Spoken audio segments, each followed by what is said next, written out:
et bienvenue sur la communauté Petite Enfance. Je suis aujourd'hui accompagné de deux intervenants. Monsieur Lando, qui est ici, voilà, en plein mouvement, au milieu de nous trois. Euh, Avocat au cabinet, Lando et associé. Et tout à ma gauche, mais tout à votre droite, pour vous qui êtes derrière l'écran, Simon Godefroy, consultant associé au cabinet Citexia. Donc merci messieurs d'être venus aujourd'hui pour cette présentation sur les stratégies de coopération intercommunale sur la petite enfance. Un besoin qui nous est remonté et comme vous le savez, on base nos demandes auprès de nos experts, membres de notre pôle expert, sur vos demandes, d'où notre webconférence aujourd'hui. Et enfin, pour terminer les présentations, je vais terminer par moi-même. Je suis Rémi Piala, responsable de cette communauté Petite Enfance, entre autres. Donc, de quoi nous allons parler aujourd'hui? Donc, évidemment, de stratégie intercommunale, mais parmi les grands axes, de la stratégie d'accueil, d'optimisation de l'offre, de la lisibilité de services aussi, toutes ces questions qui font votre quotidien et auxquelles eh bien, nos intervenants vont essayer de répondre et d'apporter d'abord des éclairages à la fois juridiques, mais à la fois organisationnels et financiers. Voilà. Sur les objectifs, ils ont été clairement définis. Réussir l'exercice complexe de la coopération et définir un projet territorial, comprendre les évolutions de la coopération intercommunale, ça va de soi, et maîtriser les outils et la stratégie du processus dont nous parlons. Euh, Concernant le processus, il est habituel. Vous avez la possibilité de poser vos questions.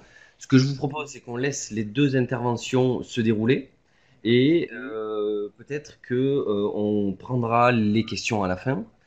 Ou, ça c'est une option, l'option 2, on pourrait prendre les questions entre chacune des interventions, ça pourrait être pas mal. Donc après l'intervention de Monsieur Lando qui va démarrer, je me permets d'afficher votre support de ce pas. Voilà. Monsieur Lando, vous allez démarrer, on prendra les questions et après Simon Godefroy pourra enchaîner et on aura un deuxième temps de questions-réponses. Et comme vous en avez l'habitude désormais, vous avez le module de questions au bas de votre écran. Je me charge de les relayer. Vous n'hésitez pas à les poser tout au long de l'intervention. Elles sont capitalisées pour pouvoir les poser à Maître Lando juste après. Monsieur Lando, je vous cède la parole. Merci. Voilà, vous avez tout qui est allumé. Il faut laisser petit micro pour qu'on vous entende au mieux. Merci beaucoup. Alors, j'aime bien les micros de chaque côté, ça fait la dictature cubaine. C'est parfait. Petite dictature, c'est gros micro, gros micro. Voilà. Vas-y, on va parler du sujet. Donc, ça, la compétence petite enfance, point d'interrogation, savoir effectivement il y a des opportunités, comment faire. Alors, sur les activités opérationnelles et leviers intéressants, sont aussi bons que l'aborder. Désolé, je resterai moi sur la partie austère du juridique des choses. D'abord, on va aller très vite là-dessus. À vous d'apprendre ce qu'est la petite enfance. Mais juste quand même repréciser que nous, on va parler aujourd'hui. La petite enfance, c'est un domaine qui concerne une grande pluralité d'acteurs. La CAF, le rôle des communes et de leurs groupements, voilà, sont des stratégies à la fois des enfants qui peuvent prendre des compétences spécifiques en termes d'accueil ou accompagner des stratégies d'accueil, des relations associations, pardon. Également, merci. Les départements qui sont dans une relation effectivement par rapport à la gestion pour les établissements privés, par rapport à la commission départementale avec des jeunes enfants, et qui sont un partenaire aussi en la matière. On va pas parler aujourd'hui spécialement du rôle du département ni du rôle de la CAF, si ce n'est interlocuteur, mais nous, on va se focaliser essentiellement sur ce qu'on appelle le bloc communal, à savoir l'exercice de la compétence au niveau des structures de coopération locale, que sont par défaut les communes et en fait en cascade, il s'agit aujourd'hui en cas d'organisation, donc les communautés. Dans le groupement, on entend les communautés, les syndicats de coopération, donc syndicats. Voilà. Après, au niveau des accueils, comme vous le savez, il existe effectivement un panel proposés, qui n'est pas exhaustif, mais avec les accueils collectifs, les accueils collectifs publics et avec les crèches collectives, les haltes garderies, pardon, les accueils familiaux, également les accueils collectifs qui sont gérés par son parent, on appelle ça les crèches parentales, également des accueils retrouvés à travers les jardins d'enfants, ou alors aussi des autres phénomènes qu'on peut avoir comme les micro-crèches, les relais Internet, etc. On va pas tous les détails dessus, mais par contre, cette grille de typologie d'accueil pour nous servir demain dans la stratégie de transfert ou non de compétences. On le verra juste après. Comme vous le savez aussi, on est aujourd'hui sur une démarche qui connaît quelques certitudes, puisque ça sera l'objet de l'intervention d'aujourd'hui, mais des ordonnances qui est produite en termes d'évolution de la petite enfance, on attend cette évolution, et rien que ce jour, par exemple, l'AMF sur une fois voir monter ses désirata auprès de l'État, d'autant que les ordonnances ont pris un peu de retard, on avait des promesses qui étaient faites pour février. Il faut dire que le contexte national n'a peut-être pas aidé non plus à respecter les délais, mais où on sait aussi sur des mutations en la matière, sur des mutations aussi par rapport à la stratégie nationale qu'on peut voir qui se décline à travers les CAF, et on sait qu'il y a effectivement une certaine volonté aussi, soit de pousser un peu parfois les intercommunalités, ou sinon de confier l'intermédiaire en matière aux entités, à travers vraiment la coordination. Donc bien au-delà de la petite enfance, mais qui peuvent aussi concerner l'ensemble des cycles, petite enfance, accueil de loisirs avec ou sans hébergement, et ainsi de suite. Voilà. Alors, s'agissant de l'aspect administratif, ce qu'il faut relever à ce stade-ci, c'est que il n'y a pas de typologie de communauté ou de syndicat où le transfert de la compétence petite enfance serait une compétence obligatoirement transférée. Ce que je veux dire par là, c'est que vous avez dans les typologies des communautés des compétences qu'elles doivent avoir. Par exemple, l'économique, l'aménagement de l'espace sont des compétences. Et ça a été au fil des en ce qui concerne générique service aux personnes et plus particulièrement le service d'enfance, il n'y a pas d'obligation. Alors attention, l'obligation, ça veut dire par là que ce n'est pas la loi qui nous impose un transfert. En revanche, on peut se retrouver dans une situation où effectivement un transfert nous sera imposé. Dans le cas de fusion, on parlera après, ou tout simplement parce que je suis sur un périmètre, je suis une commune, sur un territoire, je vis ma vie au sein de la communauté comme un village gaulois qui essaie de résister à l'envahisseur, mais en fait l'envahisseur ce sont les 15 autres communes de la communauté. Les 15 autres communes de la communauté ont délibéré favorablement au transfert. Oui, il pourra potentiellement mettre un point. Mais en revanche, ce n'est pas la loi. Ce sont bien décisions politiques qui vont nous conduire à ce transfert. Ceci posé, si vous êtes dans des territoires où il y a déjà eu des transferts, où vous pouvez avoir eu vent de transfert, et vous allez peut-être être surpris de voir que le transfert n'a pas la même manière d'un territoire à un autre. C'est vrai, et c'est simplement du fait qu'il y a deux écoles. Il y a ceux qui considèrent que le transfert de la petite enfance, c'est de l'action sociale d'intérêt communautaire, et d'autres qui considèrent que c'est une compétence facultative. Alors ça peut des thèmes, voir ça décidence. Pour les syndicats ou les communautés urbaines, et cette distinction entre parfois c'est de l'action sociale d'intérêt communautaire, parfois c'est de la compétence facultative,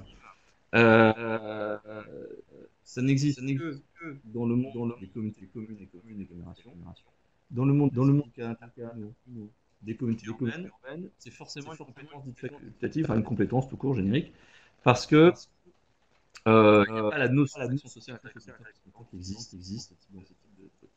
Je vais vous préciser c'est l'outil d'action sociale communautaire ou communautaire. Si on fait un peu, alors je suis désolé, j'espère que vous avez des échos assez conséquents. Vous avez ici la liste, c'est ça, voilà. Vous avez, ah oui, voilà. On y arrive. Vous avez ici dans le tableau une colonne sur les compétences génériques communes, d'agglomération, des communautés urbaines, de la place. Donc, on a juste, et il y en a beaucoup. Les syndicats, c'est un champ d'expression, vous mettez ce que vous voulez. Il n'y a pas de règle imposée par les textes. En communauté commune, en contexte, on a une liste de compétences obligatoires. On va pas passer en revue, elles sont intéressantes aujourd'hui. Elles sont même peu en interaction avec nos compétences. Encore plus, on en parlera. Mais on retrouve dedans la petite enfance. En revanche, qui nous intéresse peu, oui et non. On a des territoires, les compétences en matière d'aménagement de l'espace et action de développement économique. Et on a clairement, quand vous êtes en stratégie, quand il s'agit de développer une nouvelle crèche, où on a des thés à remplir en équipement, il faut reconnaître qu'il y a aussi des liens énormes avec les évolutions de population, les mutations de territoire, et donc il y a quand même un lien avec l'espace. Si j'ai une stratégie en termes d'aménagement de l'espace qui consiste de moins en moins populaire, mais on supprime 70 champs et on fait du lancement, on va peut-être avoir des besoins à court ou moyen terme. Évidemment, il y a parfois le rôle de la communauté n'est peut-être pas porter les équipements de petite enfance, mais peut être par contre d'avoir en parallèle le stratégie d'aménagement et de développement du territoire, une vie cohérente qui permet aux membres d'identifier où sont les besoins et qui doit faire quoi. Après, dans les compétences institutionnelles, ce sont les blocs ici et ici pour les comités de communes, pour l'agglomération ici. Ce que nous dit la loi, le code le propose une liste de compétences et je dois en piocher dans la liste. Alors pour les communes, c'est parmi les 9 proposés. Alors c'est tout à fait exact. Ici, c'est un tableau de janvier 2020. Comme vous avez l'eau et la monter en compétences obligatoires éventuellement, sauf si elles s'opposent au transfert. C'est encore un autre débat. Et du coup, la loi nous donne une liste de compétences et on doit retenir dans ces compétences l'action sociale.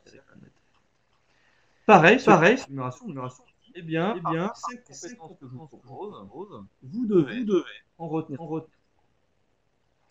Eh bien, on retrouve ici l'action sociale d'intérêt communautaire. Et on se retrouve sur un débat qui consiste à savoir est-ce que la compétence c'est de l'action sociale d'intérêt communautaire ou est-ce que notre compétence n'est pas dans cette liste. Dans quel cas ça s'appelle une compétence facultative, mais ça ne nous facultatif que c'est-à-dire que si la communauté de l'apprendre, c'est sur l'ensemble du territoire. Mais c'est juste appelé facultatif, pas dans les listes proposées. Ce qu'il faut retenir, c'est que la manière dont on fait une compétence, que ce soit l'action sociale intercommunautaire ou une autre compétence à part spécifique qui serait petite enfance, c'est le même processus. C'est-à-dire la communauté propose de compétences et on a les communautés délibèrent pour dire si elles valident la compétence. C'est les communes les deux tiers de la population ou les deux tiers qui représentent la motivation qui doivent valider le. Mais la différence entre deux cas-là, ici sur l'action sociale ou ici sur des compétences qu'on écrit complètement, c'est que ici, si je pars stratégie là en principe, c'est une compétence que je dois écrire. Alors je dois être bien précis sur les contours de la compétence en la matière, et ainsi de suite. Alors que l'action sociale d'intérêt communautaire, si les communes délibèrent pour dire je prends l'action sociale d'intérêt communautaire, elles délibèrent que pour ouvrir cette famille de compétences qui s'appelle l'action sociale d'intérêt communautaire. Mais après, le contenu de la compétence, il va se définir de manière très très souple. Il va se définir au fil du temps, par délibération de la communauté seule, sans passer par la case commune, à la majorité des 2/3. Ce qui veut dire que si je prends une compétence en dur, là où il y a encore la flèche, admettons que je décide de prendre qu'une partie de la petite enfance, c'est-à-dire que l'année en 2020, je veux prendre en matière de petite enfance uniquement une mission intermédiaire qui serait coordination à l'échelle du territoire, de l'ensemble des acteurs. La communauté doit libérer, les communes doivent délibérer, et à la fin, je dois avoir aussi un arrêté préfectoral qui entérine tout ça. Processus qui va durer 3 mois, minimum. 3-4 mois, à peu près le temps que le préfet prend l'arrêté. Et si l'année d'après, on part après avoir une réflexion avec les communautés, on se dit non mais finalement, c'est pas que la coordination qu'on veut porter à notre échelle communautaire, mais finalement on va porter toute la petite enfance, retour à la case départ, je redélibère au niveau de la communauté, toutes les communes vont devoir délibérer, et ensuite encore un arrêté préfectoral. Donc c'est assez contraignant. Ça peut être vécu comme étant un avantage, ça veut dire que les communes vont au chapitre, mais c'est lourd. Alors que l'action sociale d'intérêt communautaire, eh bien, pour créer la compétence action sociale d'intérêt communautaire, si je ne l'ai pas déjà, parce que parfois je peux l'avoir prise pour avoir mis dedans, par exemple, le portage du RAM, par exemple, ou hors petite enfance, je l'ai peut-être déjà ouverte, pour, par exemple, gérer le portage de repas aux personnes âgées, par exemple. Ou une maison de santé, ou des choses dans le genre. Eh bien, une fois que j'ai cette compétence-là, alors pour l'apprendre, c'est pareil, effectivement, c'est la communauté qui délibère, les communes qui délibèrent et l'arrêté préfectoral, mais après, je peux, en janvier, délibérer à la majorité des 2/3 pour dire on rajoute tel RAM, puis 3 mois après, oh, bah, finalement, on va rajouter aussi les crèches, et puis, tiens, on va rajouter aussi, 6 mois après, tous les accueils. C'est possible, et à chaque fois, ça se fait que par délibération du conseil communautaire. Donc, c'est plus flexible. Et il n'y a pas d'arrêté préfectoral. Donc, du coup, potentiellement, je veux changer toutes les semaines d'avis là-dessus, je peux le faire. C'est pas recommandé, on est d'accord. Mais je peux le faire. C'est donc une énorme forme de souplesse. Ce qui peut être vécu comme étant une bénédiction, comme une malédiction.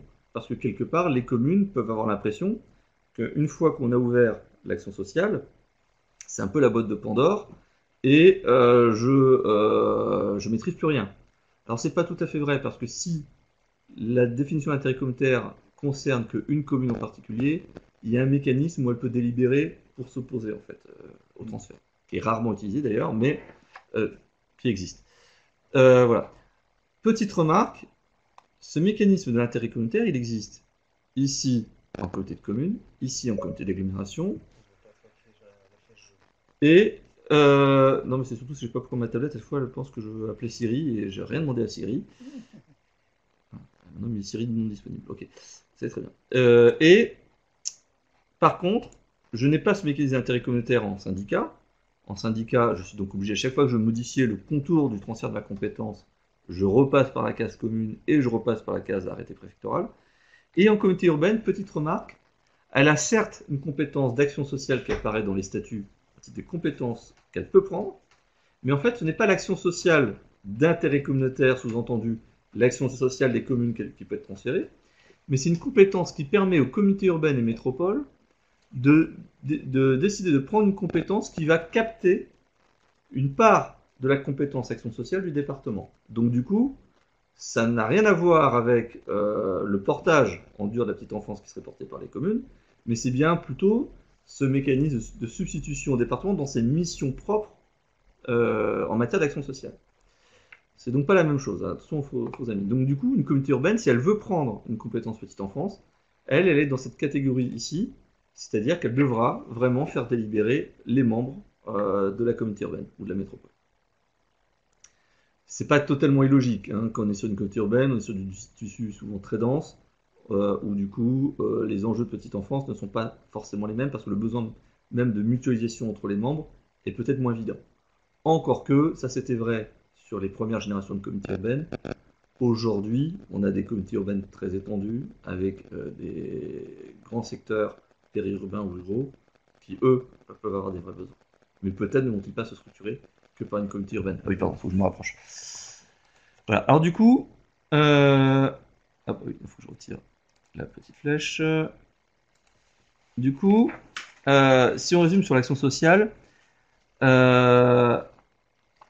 il faut savoir qu'il n'y a pas de règles. On voit des territoires où clairement les services de l'État acceptent allègrement qu'on mette la compétence dans l'action sociale d'intérêt communautaire. Et dans d'autres territoires, ils préfèrent la mettre en facultatif. Si on résume, souvent, quand on prend la compétence via l'action sociale d'intérêt communautaire, c'est pour bénéficier de la souplesse du mécanisme d'intérêt communautaire. Je vous donne un exemple. L'intérêt communautaire, le principe qui nous est posé par les circulaires, c'est que c'est nous qui définissons les règles des contours de la compétence.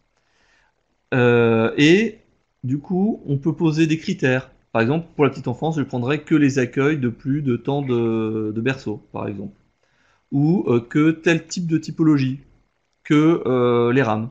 Ou, au contraire, que telle crèche, ou que les haltes garderies, et ainsi de suite. Néanmoins, et souvent, du coup, on a l'intérêt communautaire, en réalité, pour faire de la dentelle. Bien souvent. C'est-à-dire pour prendre qu'un bout de la compétence petite enfance. Il y a quand même des limites. Ce que n'aime pas l'État, c'est quand on distingue entre investissement et fonctionnement. Première chose. C'est-à-dire, du coup, dire je porte les investissements, mais le fonctionnement, je laisse aux communes. Alors, soyons clairs, vous êtes peut-être tombé sur des territoires où ça a pu passer. Puisque comme en plus c'est une délibération qui est prise sans passer par l'arrêté préfectoral, à la limite, si je prends la délibération fin juin et que je compte sur les vacances du contrôle de la légalité, ça peut peut-être passer. Normalement, ils sont toujours là, mais voilà. Ou au moment de grand rush où ils sont en train de faire plein de choses, ça peut passer aussi. Voilà. Et puis parfois, on va être honnête, il y a parfois des coups de fil qui sont passés en disant soyez tolérants, c'est qu'un premier pas avant un transfert plus intégral, mais c'est le prix à payer avant qu'on aille plus loin avec les membres. Et du coup, même si c'est pas le plus carré en droit, parfois l'État ferme les yeux tout simplement parce que, bon, après tout, c'est le sens ils estiment que c'est peut-être le sens de l'histoire et qu'il faut être tolérant. Sur la compétence, par contre, ils sont beaucoup moins tolérants sur les compétences facultatives parce que comme les compétences facultatives supposent un arrêté préfectoral, là, le préfet engage sa responsabilité sur ce qui est rédigé et du coup, le découpage investissement-fonctionnement passera jamais. Quasiment jamais. Et le zonage géographique consistant à dire je prends la compétence que sur telle ou telle commune, il ne passera absolument pas. Enfin, très peu probable. D'ailleurs, même sur l'intérêt communautaire, généralement ils n'aiment pas qu'on fasse un découpage géographique. C'est-à-dire que si vous voulez vous retrouver à transférer que sur la partie nord de la communauté, mais pas la partie sud, où on avait évoqué une communauté avec un grand centre urbain, où on a une commune, elle gère déjà elle-même 10 équipements. En revanche, on a intérêt à porter les équipements à une échelle où chaque commune toute seule est trop petite, eh bien, la solution ne sera pas de dire je prends la compétence sur la commune de Saint-Ambrois, la commune de la Monzie-Saint-Martin et la commune de Plougastel. Pour ceux qui connaissent leur géographie, il n'y a pas de communauté qui a ces trois communes ensemble, hein, parce qu'on est allé en Bretagne, en Dordogne et dans le Gard. Mais, bon, c'est une très très grosse communauté. Mais si vous visez comme ça expressément les communes, ça ne marchera pas. En revanche, si on vise l'équipement des coccinelles situé à telle adresse, l'équipement Kirikou, on a réellement rencontré une crèche qui s'appelle Kirikou, situé à tel endroit, l'équipement Intel, là, ça passe parce que ce n'est pas considéré comme un découpage géographique, mais c'est comme un découpage technique, puisqu'on vise établissement par établissement. C'est un grand classique aussi sur les compétences d'équipement culturel et sportif. Mais attention, ce qu'on a pu constater au fil du temps, c'est que les services de l'État étaient très conciliants sur plein d'aspects là-dessus, notamment lorsqu'on était dans le cadre de fusion ou des choses dans le genre où il fallait apporter la souplesse. On constate qu'il y a comme une rigidification, ça se dit, oui, enfin, ça devient de plus en plus rigide, maintenant qu'on arrive sur un rythme normalisé des intercos. Donc, prudence. Mais en tout cas, clairement, vous aurez plus de souplesse sur l'action sociale intercommunautaire que sur la compétence facultative. Néanmoins, il y a des territoires qui ne vont pas sur le terrain de la compétence action sociale intercommunautaire et plutôt la compétence facultative pour plusieurs raisons. D'abord, parfois, on est en communauté qui ne peut pas y recourir, communauté urbaine, métropole, syndicat. Comme on l'évoquait, le fait que ce soit la boîte de Pandore, moi j'ai des territoires où clairement, ils ont préféré négocier une compétence facultative où on listait par équipement et on faisait un découpage complexe. Ils ont préféré le négocier avec l'État parce que si on allait sur le terrain de la compétence action sociale, ils savaient très bien que derrière, on allait avoir des débats pour faire évoluer l'action sociale intercommunautaire en rajoutant les maisons de retraite, en rajoutant éventuellement des problématiques de périscolaire, d'accueil de loisirs, etc., etc. Et c'était hors de question pour les services de l'État, pour la collectivité en question. Autre raison parfois aussi, c'est que pour les montages d'aides ou des financements, le problème de l'action sociale intercommunautaire, c'est que du coup la compétence apparaît nulle part dans vos statuts. C'est une délibération annexée au statut.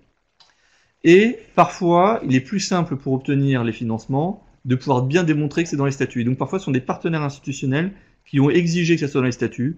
Et du coup, on a préféré le mettre dans compétences facultatives pour pouvoir dire, attends, là, voilà mon arrêté.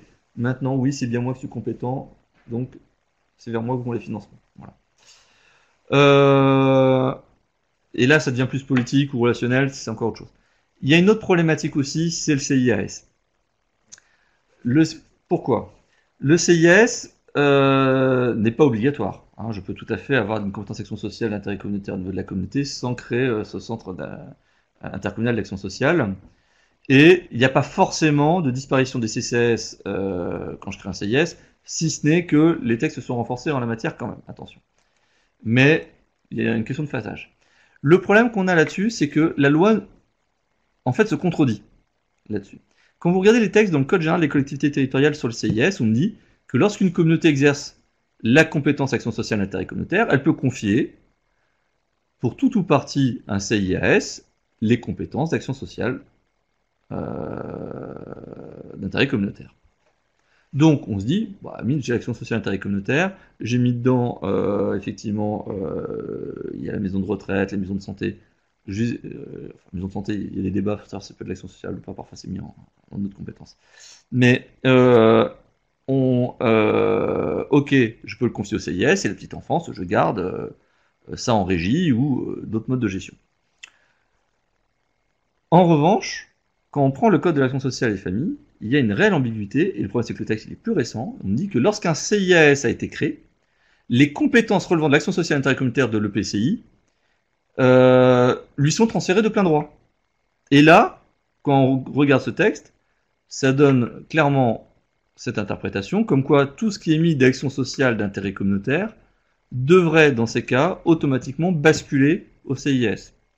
C'est une des raisons qui fait que dans certains territoires, lorsqu'il y avait déjà un CIS sur le territoire communautaire, par sécurité, il nous est arrivé aussi de mettre la compétence petite enfance, parce qu'on voulait clairement pas la confier au CIS, on l'a mise en compétence facultative pour qu'on puisse pas venir nous chercher sur ce terrain-là le temps que le droit soit ajusté, parce que là, il y a un réel bug des textes.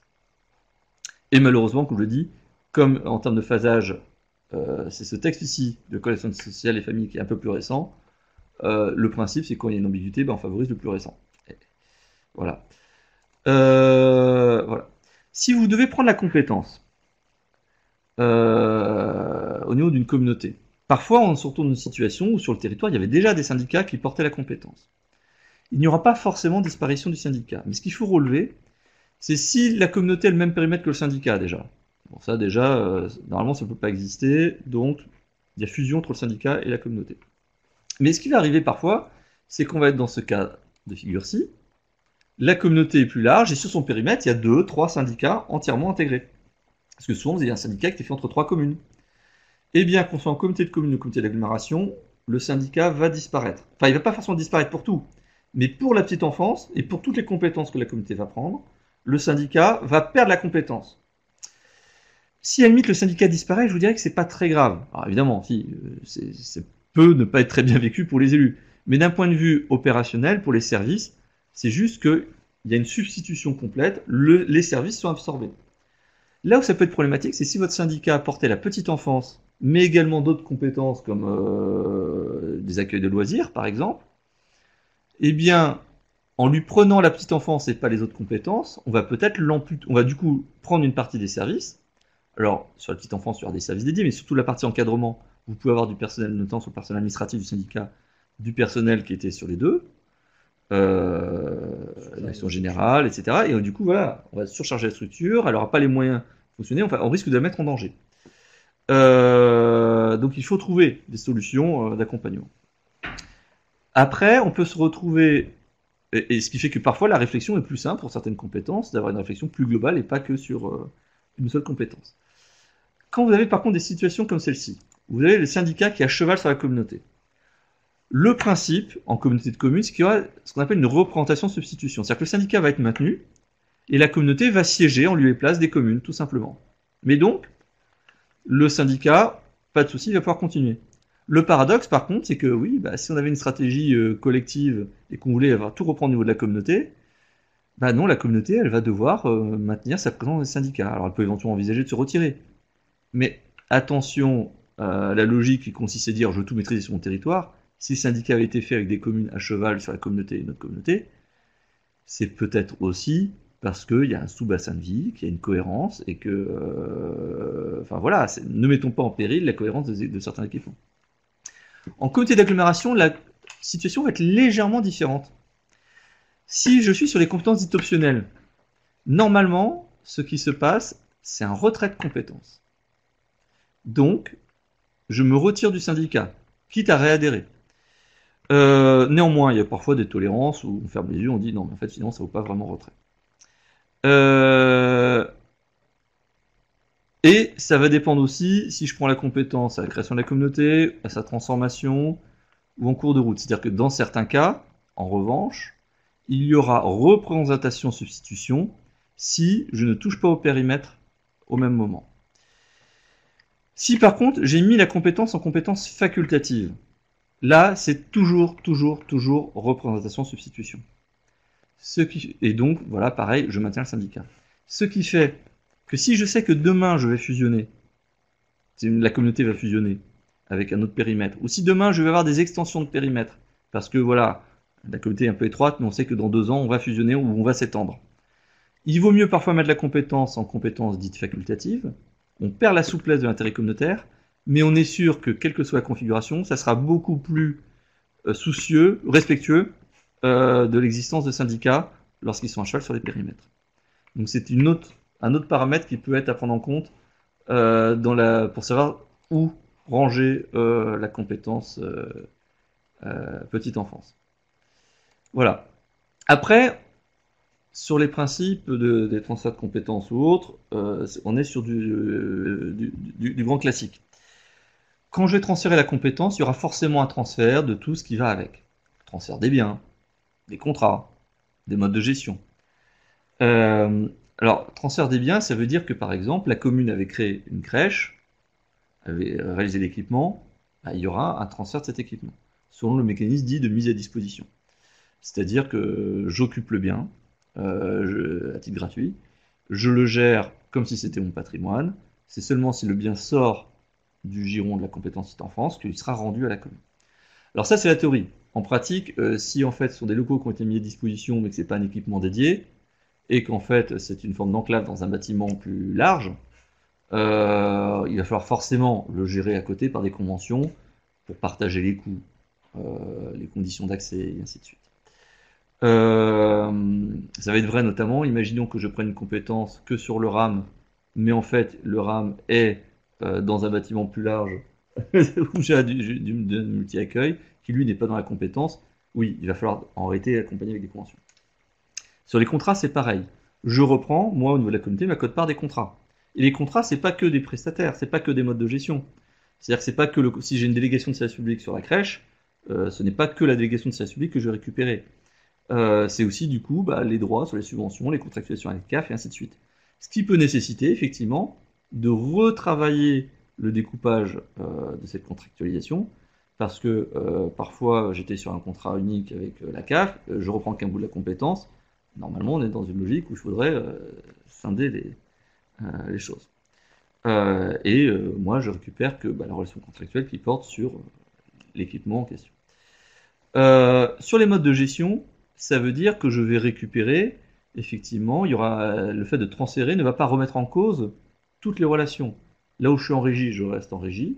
Là où j'ai une délégation de service public, je reste en délégation de service public. Bon, c'est pas forcément toujours. Il y a des DSP en petite enfance, et il y a surtout des cas où on devrait être en DSP, mais on l'est pas.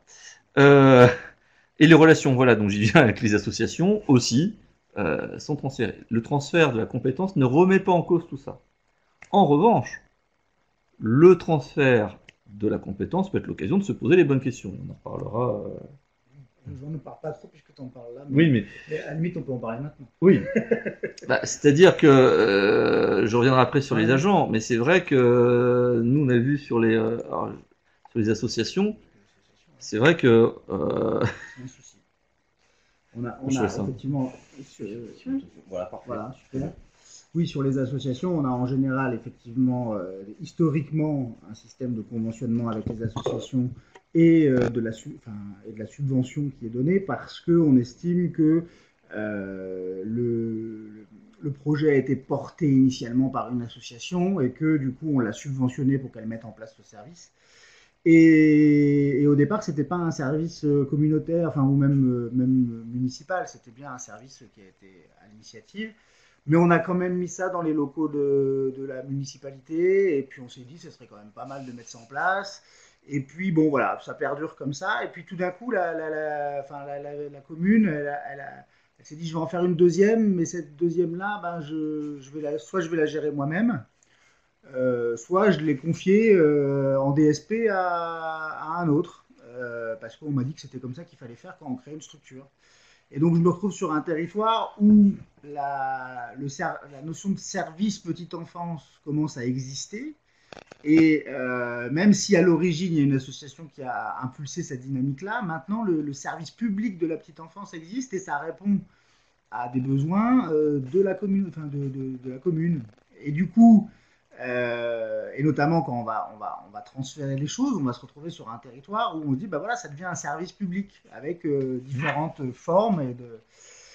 Et du coup, vous êtes dans un cas où si vous subventionnez des associations, sans mise en concurrence sur de la gestion, on va considérer que vous subventionnez des associations qui gèrent un service public, alors que d'autres sont mis en concurrence sur le même service.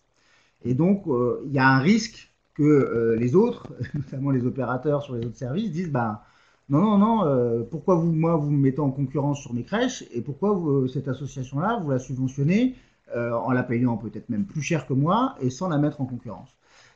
Et donc, c'est là où, de fait, les conventions avec les associations sont souvent remis en cause à ce moment-là. Ce qui n'est pas forcément évident à gérer, parce qu'on a des associations qui ne sont pas non plus habituées à répondre à des cahiers des charges et à des appels d'offres. Et donc ça nécessite un accompagnement assez fort en amont aussi des associations. Bon, des fois on voit des regroupements du tissu associatif pour pouvoir faire des offres un petit peu plus costauds sur ces questions-là. Mais je dirais que juridiquement, on est un peu bloqué. Il n'y a pas tellement, en tout cas, voilà, au regard du droit, il n'y a pas tellement d'autres solutions que de dire que le mécanisme de subventionnement est dépassé. C'est-à-dire qu'on a fait évoluer ce service, c'est devenu un service petite enfance. Là, je te laisse reprendre la main, mais voilà un peu la situation qui peut se passer. Effectivement. C'est-à-dire que tant que l'association était vraiment au portage du projet, et seul, il n'y a pas de souci. Un dossier qu'on a eu par exemple comme ça, c'est qu'effectivement c'est une association qui était à l'origine. Très bien. Le manque de pôle, l'association, on a dit, vous savez, comme les locaux, on est un peu à l'étroit et tout ça. Et la commune avait décidé de dire, vous avez raison, allez, on va créer une crèche, un bâtiment spécifique en la matière. Et sauf que du coup, la commune a commencé à travailler sur le projet, à identifier le nombre, la capacité d'accueil, les places. Est-ce que du coup on était sur une crèche classique? Est-ce qu'on organisait un multi-accueil? Est-ce que du coup il fallait y adosser un RAM? Enfin, voilà, c'était vraiment poser beaucoup de questions. Et elle a lancé un marché pour réaliser, pour trouver un architecte, pour réaliser l'équipement. Et partout c'était crèche municipale, crèche municipale. Bah, en fait, au moment où, mais dans l'esprit de la commune, c'était bon. Après, l'association, elle va aller de là où elle est actuellement dans le nouvel équipement, quoi. Sauf qu'en réalité, en étant allé si loin dans le projet, quelque part, on a on s'est approprié, on a créé le service public. Et donc, même pour sécuriser l'association finalement, parce que et les élus, bah en fait, il fallait finalement glisser sur une mise en concurrence, parce que sinon, c'était et les élus et l'association qu'on mettait en péril. Alors évidemment, en off, ce qu'espérait la commune, c'est qu'elle lance la DSP, qu'il n'y ait qu'une seule offre, que ce soit comme par hasard l'association et tout va bien. Mais c'est vrai que du coup, le danger qu'on a aussi là-dessus, c'est vrai, c'est que demain, du coup, cette démarche conduise à une vraie, il y a une mise en concurrence, conduise à des offres en face, et effectivement, il y a quelque chose qui est humainement injuste, c'est que ça peut conduire à débarquer l'association qui a tout fait sur le territoire au départ, mais malheureusement, c'est les limites qu'on connaît tous de la commande publique. Donc d'où l'importance aussi de créer des conditions de commande publique qui à la fois soient sérieuses et à la fois permettent quand même à la collectivité de fonctionner avec ce qu'on appelle l'intuitu personnel, c'est-à-dire si j'ai une offre qui est juste moins chère, mais ce sont des margoulins, je vais peut-être pas leur donner mes enfants, quoi. Voilà.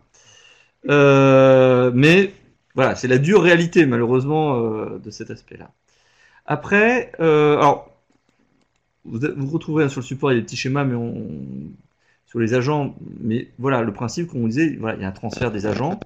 Ce qu'on va avoir, par contre, dans certains cas, c'est que il y a des agents qui ne sont pas à 100% sur la compétence, comme on l'a évoqué, par exemple, sur le cas du syndicat, où on a des agents administratifs qui sont à cheval entre la compétence ou pas.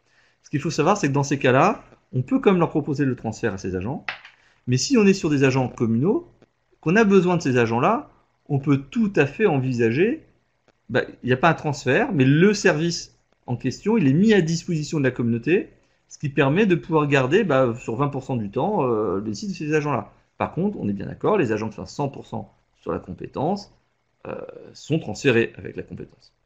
Après, on verra, il y a d'autres outils avec lesquels on pourra jouer.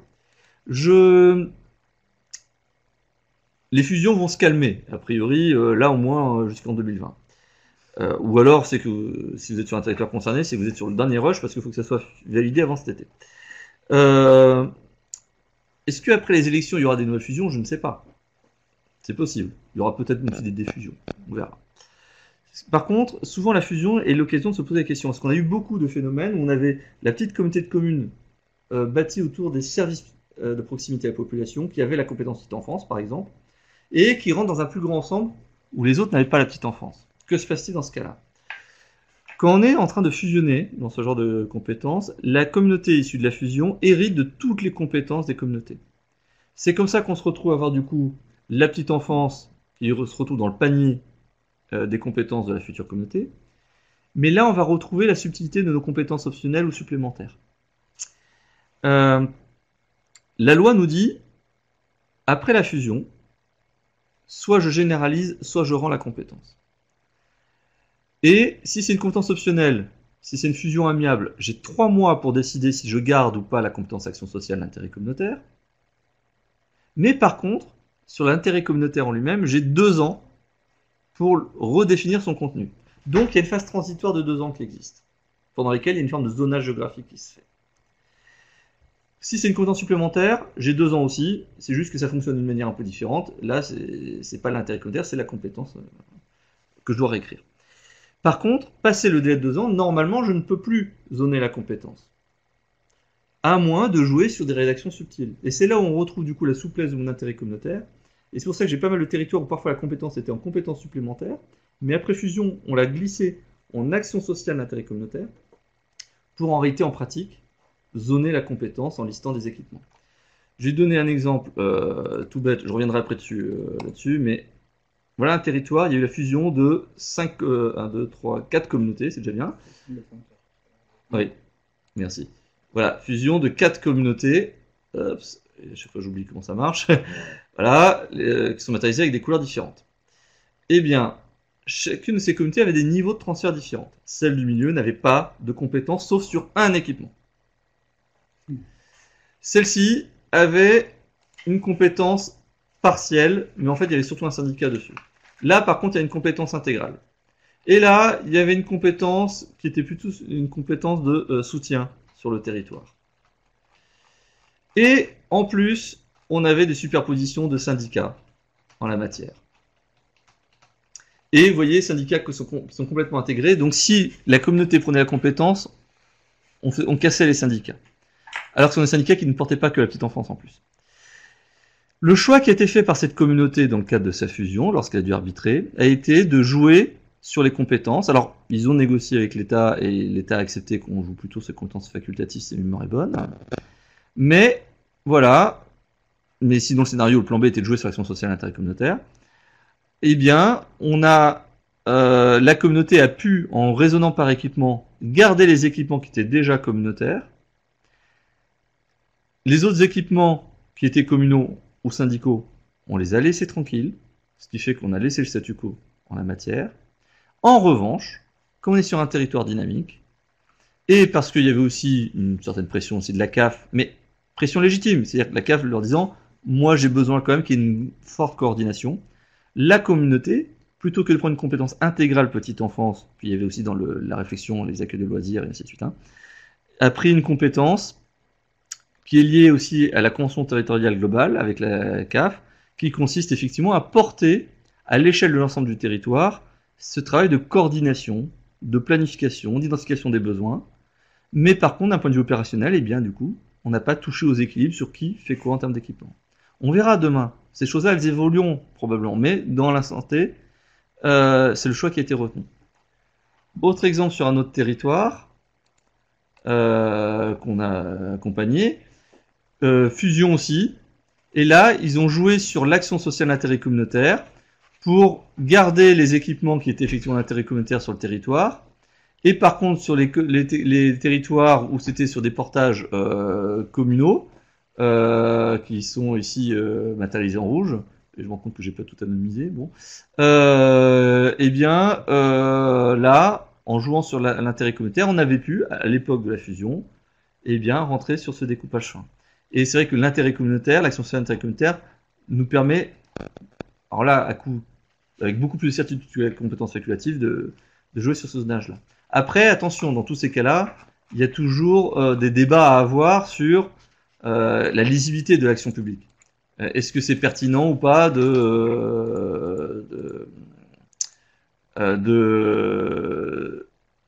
d'avoir un exercice de la compétence à géométrie variable sur le territoire. Mais vous voyez que du coup, ça permet aussi d'envisager des approches avec des formes de sectorisation, etc., etc. Attention aussi, là on raisonne en compétences. Mais derrière, vous avez tout l'aspect organisationnel, la mise en œuvre interne, qui permet aussi d'avoir des stratégies de sectorisation, de proximité, de travail avec les communes, qui peuvent être intéressantes. Avant de passer la main à Simon, juste évoquer après les alternatives au transfert de compétences. Parfois, peut-être que la communauté est devenue trop grosse ou n'est pas pertinente pour pouvoir porter les compétences. Et du coup, on a des solutions alternatives. La mutualisation peut être intéressante. Il existe tout un paquet d'outils de mutualisation. On ne va pas tous les détailler. Mais ce qui s'est passé dans certains cas, c'est qu'on a rendu la compétence petite enfance aux communes, mais on a gardé que la coordination, par exemple, d'abord pour avoir cette stratégie de planification, mais aussi, parfois, on a eu recours à un service commun. C'est-à-dire que parfois, on s'est rendu compte que finalement, compte tenu de la taille de la communauté, elle n'est pas forcément pertinente pour être dans la gestion de la proximité. En revanche, on a besoin de garder une unité de gestion parce que c'est bien beau, mais si le service était mutualisé à l'échelle de 10 communes, mis en commun à l'échelle de 10 communes avant la fusion ou autre, rendre l'équipement à une seule commune n'est pas forcément le plus simple. Parce que c'est elle qui va prendre tous les risques demain en termes de déséquilibre, si demain on se fâche avec une commune ou que sais-je. Et parfois, ce qui était important finalement, c'était cette mise en commun. Et du coup, ce qu'on fait parfois, c'est qu'on crée un service commun, c'est-à-dire qu'on rend la compétence, mais on garde les agents, on garde les moyens aussi affectés au service, à savoir par exemple des équipements, et la communauté le gère du coup d'un point de vue administratif et ressources humaines, mais par contre, ce sont juste les communes concernées qui bénéficient du service, c'est une manière de faire le zonage, et qui donnent les instructions directes au service en la matière. Et ça permet du coup d'avoir, sans avoir à recréer un syndicat ou que sais-je, il y a des communes qui ne sont pas dans le service commun, comme ici, celle qui est en rouge, vous voyez, il n'y a pas de lien. Par contre, toutes les communes qui ont besoin de travailler ensemble, elles font partie du service commun, et dans le service commun, on fixe les règles du jeu. La communauté s'occupe de l'aspect RH, c'est-à-dire l'avancement de carrière, le traitement des agents, et ainsi de suite, la passation des contrats, mais ce sont les communes qui fréquentent le service, qui payent le service, qui pilotent le service à travers une instance de pilotage, et ça permet du coup de répartir. Et parfois on le fait aussi pour juste finalement, pas forcément utiliser tout le service petite enfance, mais uniquement certains aspects. Par exemple, une équipe de soutien ou une équipe de remplacement ou ainsi de suite. Et là, chaque commune paye en fonction de ce qu'elle utilise. Exactement. Donc ça peut... Voilà, ça ne veut pas dire que... faut pas sous-estimer après les contraintes aussi qu'il y a derrière un service commun. Hein. Mais ça peut être une approche. Voilà, donc là c'est une autre manière de présenter les choses. Et parfois, sur des territoires qu'on a accompagnés aussi, on était parfois sur des territoires qui n'étaient pas prêts à tout porter tout de suite, et parfois on y recourt à des conventions de gestion. Alors de quoi s'agit-il? Eh bien en fait, les conventions de gestion nous disent qu'on peut confier par convention la gestion d'un service ou d'un équipement, ou la réalisation d'un équipement, à la communauté, sans transfert de compétences. Ou l'inverse, la communauté peut confier à une de ses communes membres la gestion du service ou la réalisation de l'équipement, et ainsi de suite. Et il nous est arrivé par exemple dans ce montage-là, de transférer la compétence, mais comme il y avait une ou deux communes qui vraiment bloquaient sur le transfert, le deal avait été le suivant, de dire, bon, nous on prend la compétence, mais il y a une commune effectivement, elle, en fait, il y a un équipement qui concerne que la commune, il n'y a pas d'enfants des autres communes qui les fréquentent, et ainsi de suite. Très bien, on lui reconfie la gestion par une convention de gestion, c'est-à-dire que c'est une manière comme une autre de renvoyer l'ascenseur, de rendre les clés, en disant, ok, juridiquement c'est moi qui suis compétent, mais en fait, la commune, tu deviens mon exploitant. C'est un peu comme si la commune devenait le délégataire, en fait, à la place de la communauté. Et elle regère.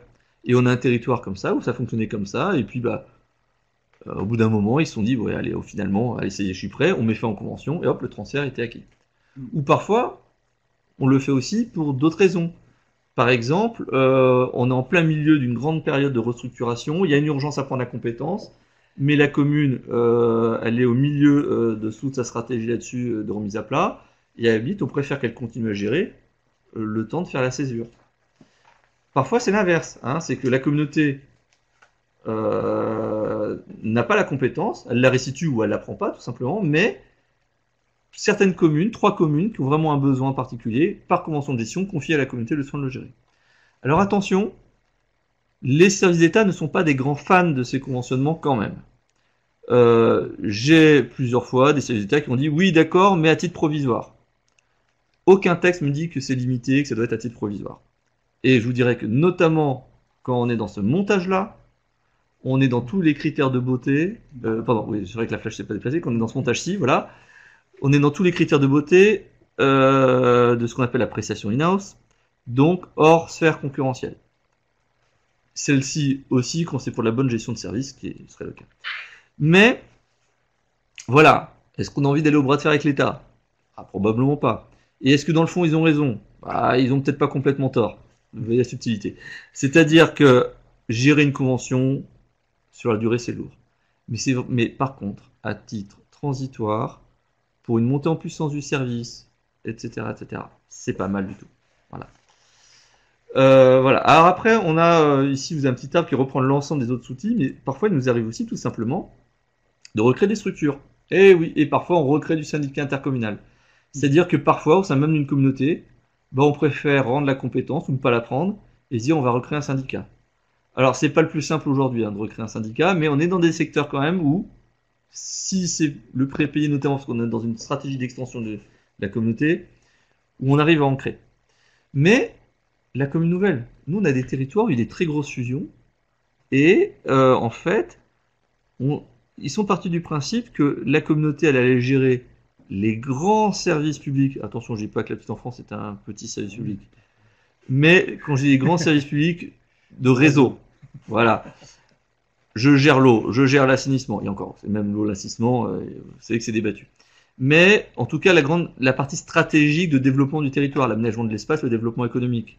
En revanche, les services à la personne de proximité, peut-être que la commune est devenue l'échelle trop petite. Le syndicat serait pas idiot, mais on peut pas, on a des difficultés à en créer. Et la commune nouvelle, c'est pas idiot. Ça permet effectivement de 5 communes, 6 communes d'en faire une seule. Après, on travaille encore avec des communes déléguées, etc., pour avoir une cohérence, une autre proximité. Mais du coup, tout ce qui est école, la petite enfance et l'accueil de loisirs, qui sont déjà finalement partagés entre plusieurs communes, on le fait à l'échelle de ce périmètre cohérent de la commune nouvelle. D'autres territoires créent des SPL. Ça peut fonctionner. Alors, il y a des territoires la CAF aime bien, des territoires où ils n'aiment pas trop. Bon, attention par contre à la fiscalité qui va avec la SPL, quoi. Parce que normalement, c'est le droit des sociétés, donc voilà. Mais c'est pas impossible. On a bien aujourd'hui sur le secteur des entreprises, et pas que des associations qui se mettent aussi sur le secteur. Voilà. En tout cas, on a tout un panel d'outils qui peut être utilisé là-dessus, qui permet vraiment de faire du sur-mesure. Après, ça va être surtout une question de cohérence. Je vais passer sur les quelques cas parce qu'en fait, c'est ceux qu'on vous a déjà montrés, tout simplement. C'est juste que j'ai pas respecté l'ordre du diaporama. Vous voulez qu'on fasse sur les questions ou on enchaîne peut-être directement sur... J'ai une question pour moi. S'il y a une question pour moi... Attendez. Alors, ça concerne Monsieur Ponsol. Cela concerne les cas, j'étais en train justement... le focus sur les associations et le cas numéro 2. Oui. Donc, c'est la slide numéro 16. Vous parlez sur le portage par association peut se faire selon 2 approches. Et Monsieur Ponsol, vous demandez dans le cas 2, le mandat d'intérêt général n'est-il pas un bon outil pour sécuriser juridiquement les 2 parties? Le mandat d'intérêt général n'est-il pas un bon outil pour sécuriser juridiquement les 2 parties? Je pense que ça faisait référence dans le cas 2. Voilà. En fait, c'est vrai que c'est plus une problématique de relations contractuelles où on aurait l'impression que le mandat d'intérêt général permettrait de confier à des associations des conventions ou des marchés sans passer par la mise en concurrence. Je pense que en tout cas en première analyse qu'on avait faite avec l'associé de Yann, qui s'occupe du pôle contrat, qui s'occupe du pôle contrat, ça serait complètement. Enfin, dans ce cas-là, c'est vraiment un détournement de la procédure de marché public. Donc, la convention, où en fait, c'était ce qu'on appelle aussi la quasi-régie qu'on ferait avec une association, mais en fait, on se retrouve dans un cas où on est quasiment dans de la gestion de fait vis-à-vis de l'association. Donc, en fait, on se marche sur les pieds d'un point de vue juridique. Et là-dessus, on avait plutôt conclu que c'était une solution à écarter au sens du droit, parce qu'elle contrecarrait au principe d'équité de traitement des gestionnaires. On va dire ça comme ça. Oui. Alors après, il faut bien voir sur les associations. Il ne faut pas non plus glisser dans la paranoïa. Alors, je vais dire, c'est paradoxal, c'est le juriste qui devrait être paranoïaque qui va vous dire qu'il faut être cool là-dessus. Au moment des transferts, on hérite de plein de situations. Elles sont plus ou moins bonnes, ces situations. Dans certains cas, vous allez avoir des relations qui sont un peu ambiguës. Mais finalement, l'association a réellement porté historiquement le projet. Il faut plutôt se poser des questions sur comment on fait évoluer et faire attention, ne pas tomber dans le cas de la commune qu'on évoquait tout à l'heure, et ne pas se retrouver dans une situation où, en voulant bien faire, on se retrouve à tirer une balle dans le pied dans l'association. Nous, on a des exemples d'associations, de projets où on avait obligation de faire une délégation de service public. Il y a eu délégation de service. L'association faisait du bon boulot. Elle faisait du bon boulot, elle le faisait à un prix correct, peut-être un peu plus cher, elle avait peut-être des limites, elle avait peut-être, etc. Mais une partie du moment où on considère que le critère prix n'est pas prépondérant c'est ça, dans déjà, la faut éviter VSP, qu'on a des enjeux d'analyse qualitative qu'on va aller préciser sur une approche territoriale un peu poussée, en tout cas l'intégration du projet, du service dans son environnement, etc. Et où l'association elle a des atouts parce qu'elle est connectée à plein de choses, etc. On arrive assez... en tout cas, nous, on l'a vu 2-3 fois où, de fait des critères déjà un peu posés, c'est l'association qui arrive en tête. Et ça clarifie finalement le pourquoi on veut que ça soit l'association qui continue. Ouais. Parce qu'en fait, si on veut continuer avec les associations, c'est parce qu'on y trouve un intérêt et que c'est cet intérêt-là qu'on veut favoriser. Donc, c'est juste qu'il faut le dire et il faut le mettre sur le papier. Il ne faut pas se tromper quand on le... C'est sûr que si vous faites un cahier des charges où le critère prix va être à 70% et vous n'avez aucun projet social et pédagogique derrière, effectivement, le premier Margouillat qui dit « moi je sais gérer une crèche pas chère », il va gagner par rapport à vos critères de choix. Mais finalement, c'est une façon de remettre à plat vos critères de sélection et le pourquoi vous subventionnez cette association. Oui, c'est vrai qu'il ne faut pas en avoir peur. Par contre, ça veut dire qu'il faut, comme dit Simon, il faut bien bâtir. Si on doit aller vers la commande publique, il faut bien bâtir son cahier des charges pour ne pas être piégé par notre propre cahier des charges. Mais faire un cahier des charges qui vous donne des bonnes latitudes d'appréciation, et je ne dis pas pipoter, hein, je dis vraiment juste de bien pouvoir apprécier, c'est-à-dire que si l'association elle plante son offre là, voilà. Mais si en plus on est avec des mises au point, des phases de négo, etc., normalement, l'association n'a pas de raison de se planter, quoi. Ou alors, c'est que si elle se plante, c'est que vous en êtes peut-être déjà à la base pas content et que elle montre qu'elle va pas rattraper le coup dans le cas de la mise en concurrence. Mais ça peut être l'occasion aussi de se dire les choses aussi, tout ça dans cette relation-là. Effectivement, il faut quand même regarder précisément les choses avant de lancer. Nous, on a eu quelques cas où, en auditant l'association, on voit passer quelques salaires qui étaient un petit peu disproportionnés. Donc, on sait qu'à un moment donné, au moment de la mise en concurrence, c'est des choses qui vont questionner, qui vont heurter les élus et les concurrents. Donc, il faut quand même au préalable regarder un peu les choses. Mais dans l'absolu, il y a quand même des choses qui peuvent se faire. Moi, je suis pas un fan de la commande publique. En tout cas, je trouve qu'il y a des équilibres territoriaux qui étaient passés et qui étaient très justifiés. L'exercice qui est demandé là, c'est finalement de les clarifier. Et du coup, c'est pas forcément très sympa, mais il faut y passer, quoi. Voilà. Et après, mais il faut pas tomber après dans l'excès inverse. Vous avez plein de cas où l'association est légitime à fonctionner par des subventions. Et on pourra continuer à fonctionner comme tel. Alors évidemment, en subvention, attention au seuil, etc. Parce que il y a un formalisme aussi qui aura respecté par rapport à l'association, par rapport à son projet et l'accompagnement qu'on lui donne. J'ai eu le cas, moi, d'une collectivité qui avait récupéré une compétence globale petite enfance et une association qui portait un projet de crèche sociale très fort. C'est-à-dire que c'était une association à vocation sociale qui se servait de la structure petite enfance pour faire de l'insertion professionnelle en direction du public qu'elle accueillait et qu'elle accompagnait socialement. Et elle demandait une aide et un financement de la collectivité, mais la collectivité n'allait pas intervenir sur le choix des parents accueillis au sein de la structure. C'est vraiment l'association qui serait maître de son projet d'inclusion sociale et de l'exercice de cette structure. Elle bénéficiait des financements de la CAF, c'était du financement PSU, etc. Donc ça ressemble, d'un point de vue gestion et financement, comme 2 gouttes d'eau à une crèche, mais la logique et le projet est bien porté par l'association, etc. Alors il y avait des problématiques de bâtiment et de continuité, mais globalement, la mécanisme de subvention était dans ce cas-là justifié, porté par l'association, et il n'y a pas eu de mise en concurrence sur ce projet-là. Oui, et je pense qu'il y en aura encore plein, comme ça. Après, dernière chose, même quand il y a une situation ambiguë, alors évidemment, normalement, s'il y a une situation ambiguë, on doit au plus vite remettre ça dans le droit chemin. Pour autant, importance ne veut pas dire urgence.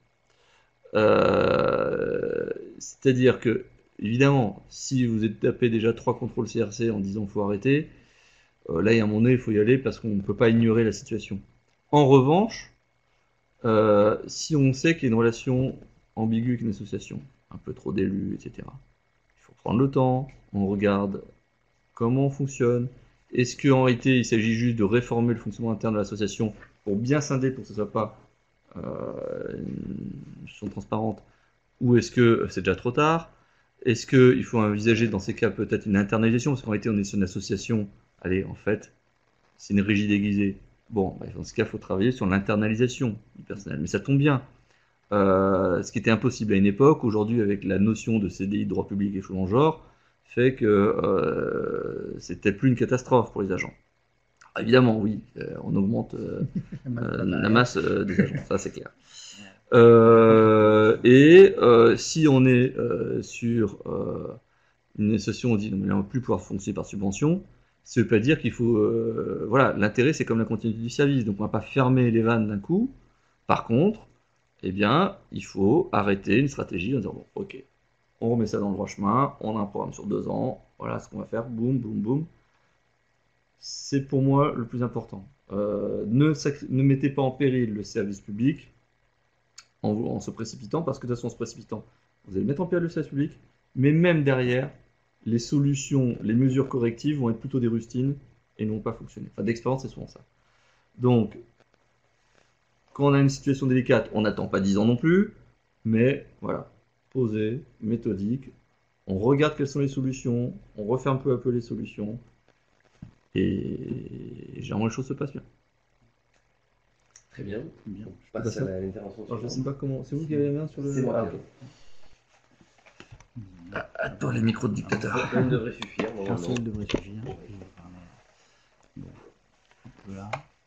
Bien.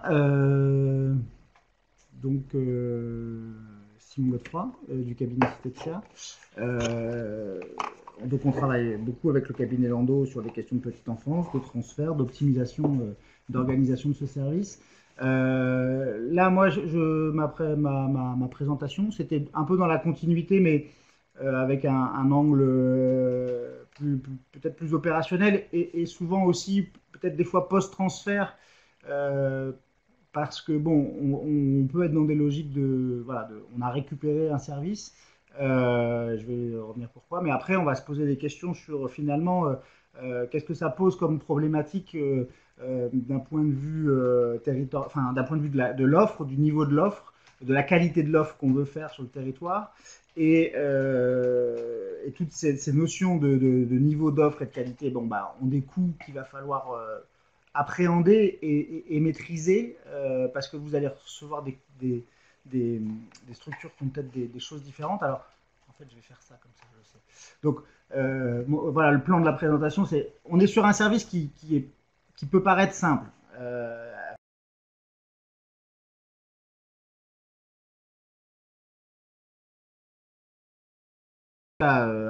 Et pas trop complexe à transférer, il ne faut pas le découper en 10 000 bouts, même si on a vu qu'on peut s'amuser à le faire. Mais le transfert va nécessiter d'harmoniser des stratégies d'accueil. Il y a un côté très politique derrière. Enfin, il y a une politique publique, hein. Donc harmoniser et transférer, à un moment donné, c'est se mettre d'accord sur une politique publique. Et donc, ça c'est un enjeu important. Et en plus, cette politique publique, elle a un coût de gestion notamment, puisque les coûts d'investissement sur ces structures-là sont aujourd'hui très financés par la CAF et du coup, l'aspect coût d'investissement est assez secondaire souvent dans les problématiques. Mais le transfert à cette échelle-là permet des mutualisations et une optimisation. Alors, on peut le faire par convention, on peut le faire par mise à disposition, on peut le faire par plein de choses, mais à un moment donné, c'est intéressant de se dire qu'effectivement, à une échelle plus grande, on ouvre des marges. Donc, le premier point, c'était de dire assez simple, assez lisible. C'est vrai que y a des communautés ou des communes nouvelles qui, en prenant cette compétence-là, peuvent s'en servir comme d'un argument de création de l'identité communautaire. C'est assez marquant le fait de dire voilà, toutes les structures petite enfance du territoire, c'est la communauté de communes ou c'est la commune nouvelle, dans un cadre de communication et de permettre aux usagers et à une partie des familles de comprendre et d'intégrer qu'ils sont dans un territoire un peu plus large que leur commune. C'est un outil qui est assez sympa. En plus, c'est des unités structurelles qui sont plutôt bien identifiées. Il y a un lieu avec des agents dedans. Donc, c'est quand même plus visible qu'un réseau d'eau. Même si il y a quelque chose de plus, quand même d'assez bien identifié. Après, en plus, c'est des équipements qui sont en général dans un état pas trop mauvais parce que sinon on pourrait pas mettre d'enfants dedans. Alors que des fois on récupère des réseaux d'eau qui sont dans des états beaucoup plus problématiques. On n'utiliserait pas l'eau pour préparer les vivres. Voilà, on n'utiliserait pas l'eau pour préparer les vivres. Donc ça c'est un élément aussi qui facilite un peu les choses. Puis après vous êtes dans un service simple, je voulais dire lisible, mais il est assez complexe quand même ce service. Mais il fait quand même l'objet d'une réglementation assez poussée du Code de la santé et de la CAF sur le financement. Donc on a des niveaux d'encadrement réglementaire, on a des niveaux de qualification réglementaire, on a un nombre de personnels de direction réglementaire, on a des espaces prévus pour les enfants réglementaires. On peut pas, voilà, des structures de crèche, voilà, il y a quand même un cadre assez poussé qui harmonise un peu les choses. Et puis après, on a un financement de la CAF avec la PSU qui harmonise quand même les tarifs normalement appliqués aux familles. Donc on a des règles nationales de cofinancement sur les structures, etc., qui sont quand même théoriquement à peu près homogènes. Il y a quelques spécificités, on y reviendra, mais globalement dans l'ensemble, c'est un service dont le mécanisme de transfert peut être assez délimité, et un peu simplifié par ces éléments-là. Malgré tout, je vais quand même dire que c'est quand même un service un peu complexe parce qu'effectivement, il y a des stratégies d'accueil qui vont être problématiques. Problématiques. En tout cas, à re-questionner au niveau d'un territoire. Vous avez des territoires qui ont des réalités sociales différentes. Vous avez même si c'est un bassin de vie qui peut être considéré comme homogène, vous avez quand même des territoires où certaines communes concentrent une population avec un profil, d'autres communes une population avec d'autres profils. Donc l'INSEE vous donne ces éléments-là, alors soit à des échelles de canton, soit à des échelles d'IRIS quand on a des populations un peu importantes, mais on est capable de savoir le nombre de mères avec enfants de moins de 3 ans qui sont en situation d'emploi, en situation de temps partiel, en situation de recherche d'emploi, en situation de... Donc on a une vraie... on a une vraie lisibilité. Là, je vous ai mis par exemple un tableau où on voit que voilà, sur ce territoire-là, 33% des mères avec enfants de moins de 3 ans, d'après un retraitement de fichier INSEE, vous ne l'avez pas forcément en direct sur le site de l'INSEE, mais les mères avec enfants de moins de 3 ans à temps plein, elles sont 33% et 20% sont à temps partiel. Donc ça veut dire que si je fais une structure sur mon territoire où mon idée c'est de mettre essentiellement des parents qui travaillent à temps plein, je sais que j'en aurai 33%. Alors, comme ma structure, en général, elle répond à 15-20% des besoins de la population, je peux mettre dedans quasiment tous les tous les parents qui travaillent. Mais est-ce que c'est ce que je veux faire ? Est-ce que je veux aussi répondre là, ici, il y a 47%, si je compte ces deux-là, des enfants qui sont dont la mère est dans une situation plutôt soit sans emploi, soit d'instabilité. Est-ce que voilà, j'ai une structure qui propose 15-20% de place, je pourrais aussi la remplir davantage avec ce type de profil. Alors, la CAF va vous dire il faut répondre à tous les besoins du territoire, etc. Mais à un moment donné, il y a vraiment une logique où l'offre d'accueil collectif notamment est inférieure à la capacité, la demande d'accueil collectif est inférieure à la capacité et à l'offre. Et donc il y a forcément à un moment donné des priorités qui vont être données, des orientations. Et ça, c'est une discussion à la fois politique et à la fois avec la CAF sur le projet. Et donc il y a des orientations de la CAF assez fortes aussi sur le fait de promouvoir une mixité, le bonus mixité sociale au sein des équipements, etc. Mais tout ça doit se dessiner. Et on voit bien, là, on a fait par exemple une cartographie sur le territoire de Dunkerque. Alors, j'ai pas masqué, j'ai pris Dunkerque, mais c'est assez vieux, donc c'est peut-être pas encore d'actualité. Enfin, c'est peut-être plus d'actualité, mais vous voyez des structures, on les a positionnées avec les petits ronds. Là, vous avez en rond noir, le rond noir, c'est la capacité d'accueil, et en rond blanc, c'est le nombre d'enfants qui fréquentent la structure. Donc là, vous avez typiquement une crèche où vous avez autant de gamins qui fréquentent que de places. Et puis ici, vous avez une halte garderie pure et dure, c'est-à-dire que vous avez assez peu de places, mais énormément d'enfants qui vont passer sur ce territoire. Et donc vous avez clairement une vocation, et des territoires qui sociologiquement ne sont pas forcément les mêmes et n'ont pas forcément les mêmes besoins. Donc comprendre ce que vous faites, vers où vous dirigez votre structure et dans laquelle mesure elle est adaptée plus ou moins au territoire, ça c'est des éléments, vous allez pouvoir vous reposer cette question-là à l'échelle d'un territoire un peu plus grand. Et c'est intéressant aussi de le voir à une échelle un peu plus grande parce que vouloir tout faire quand on est tout petit sur un petit territoire, c'est plus compliqué que d'essayer de trouver peut-être des articulations à une échelle un peu plus large. Donc voilà pour un premier exemple. Après, excusez-moi, vous avez aussi le fait que vous allez, au-delà de l'offre, de la quantité d'offres que vous allez proposer, la quantité de places et de la typologie, on est sur des services qui sont essentiellement basés sur du personnel.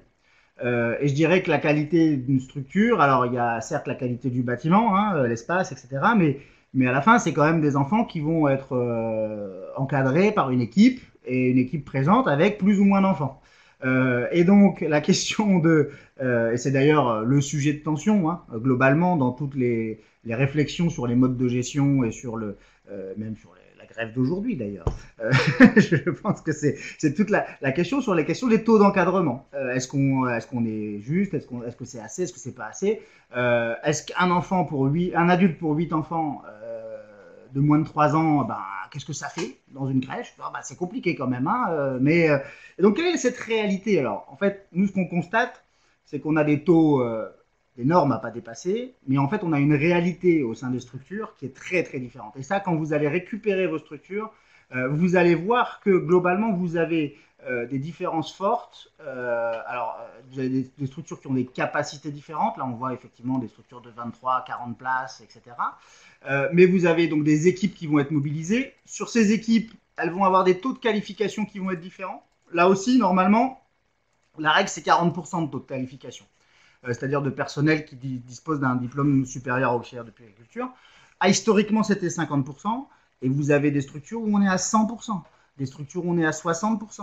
Des structures où, au contraire, on est plutôt dans une dynamique forte d'insertion, où on va recruter énormément de CAP et on va être sur du 70%, enfin sur du 40%. Et donc, du coup, on va avoir des coûts qui vont être différents, des coûts liés à la qualification du personnel. Puis après, vous allez avoir des équipes qui vont être dimensionnées. Là, en théorie, si on regarde, alors vous allez avoir plus ou moins de personnel non encadrant sur les structures. Alors le personnel non encadrant, c'est un peu pas forcément instinctif comme démarche, mais comme appellation, mais le non encadrant, ça va être le personnel d'entretien, le personnel de cuisine et le personnel de direction qui est encadrant, mais encadrant des équipes et pas encadrant des enfants. Mais du coup, vous pouvez avoir des équipes qui sont plus ou moins dotées aussi en personnel non encadrant. Et enfin, vous allez avoir, si théoriquement des équipes, là vous voyez, les équipes encadrantes auprès des enfants vont être normalement dimensionnées autour de 1 pour 5, 1 pour 6, parce que c'est la réglementation qui dit qu'on est sur entre 1 pour 5 et 1 pour 8, ce qui fait qu'on va être en théorie organisé pour 1 pour 5, 6, même si on va avoir des structures qui ne le sont pas. Typiquement celle-là, elle est dimensionnée avec 2 agents pour... c'est une petite structure, il y a 2 agents, il y a assez peu d'amplitude d'ouverture, donc elle est plutôt dimensionnée pour 1 pour 3. Donc déjà, d'entrée de jeu, elle part avec un coût supplémentaire. Et en plus, en réalité, quand on va regarder les heures réelles d'agents et les heures réelles d'enfants, parce que les agents sont absents, mais les enfants sont absents aussi. Donc en réalité, on va constater des taux d'encadrement moyens. Et là, bon, j'ai pris une situation un peu catastrophique. Bon, mais on est sur du 1 pour 2, 1 pour 3, 1 pour 1,5. C'est-à-dire que là, il y a effectivement des situations qui vont potentiellement, on va se dire, mais qu'est-ce qu'on peut faire pour répondre sans forcément dégrader la qualité, tout en ayant quand même une logique d'appréhension du service. La norme, elle est à 1 pour 6, on est à 1 pour 2, on a un peu de marge de manœuvre. On peut quand même réfléchir à des améliorations. Et notamment, donc ça, on rentre plutôt dans les logiques d'optimisation, mais c'est des éléments qu'il faut objectiver. Le dernier aspect sur ces transferts, c'est que au-delà de la qualité de service, vous allez être aussi dans une harmonisation de la relation avec les usagers. Et du coup, vous allez vous reposer la question de l'égalité de traitement des usagers sur votre territoire. Et ça, c'est très différent selon l'option que vous prenez. Si vous êtes en transfert de compétences, la compétence implique égalité de traitement. Si vous êtes en convention de gestion et que vous, au contraire, vous avez repassé la compétence à une échelle communale, à un moment donné, il faut voir quel est ce qu'il y a derrière. Mais théoriquement, si vous avez la compétence sur votre territoire, vous êtes légitime à dire je veux un niveau de service et un traitement équitable de mes usagers sur ce service. Et ce traitement équitable, il va passer par des éléments un peu clés, sur les règlements d'admission, les commissions d'admission, comment vous sélectionnez les familles, quels critères vous prenez. Et donc, là-dessus, on voit beaucoup de collectivités qui définissent des critères. Les critères traduisent une volonté politique d'aller dans un sens ou dans un autre. Il y en a peu qui, finalement, fixent des objectifs de fréquentation. Donc, on peut avoir des critères et puis finalement on les respecte pas forcément et puis à la fin on regarde la fréquentation de la structure et on n'est pas du tout sur les critères qui étaient annoncés au départ.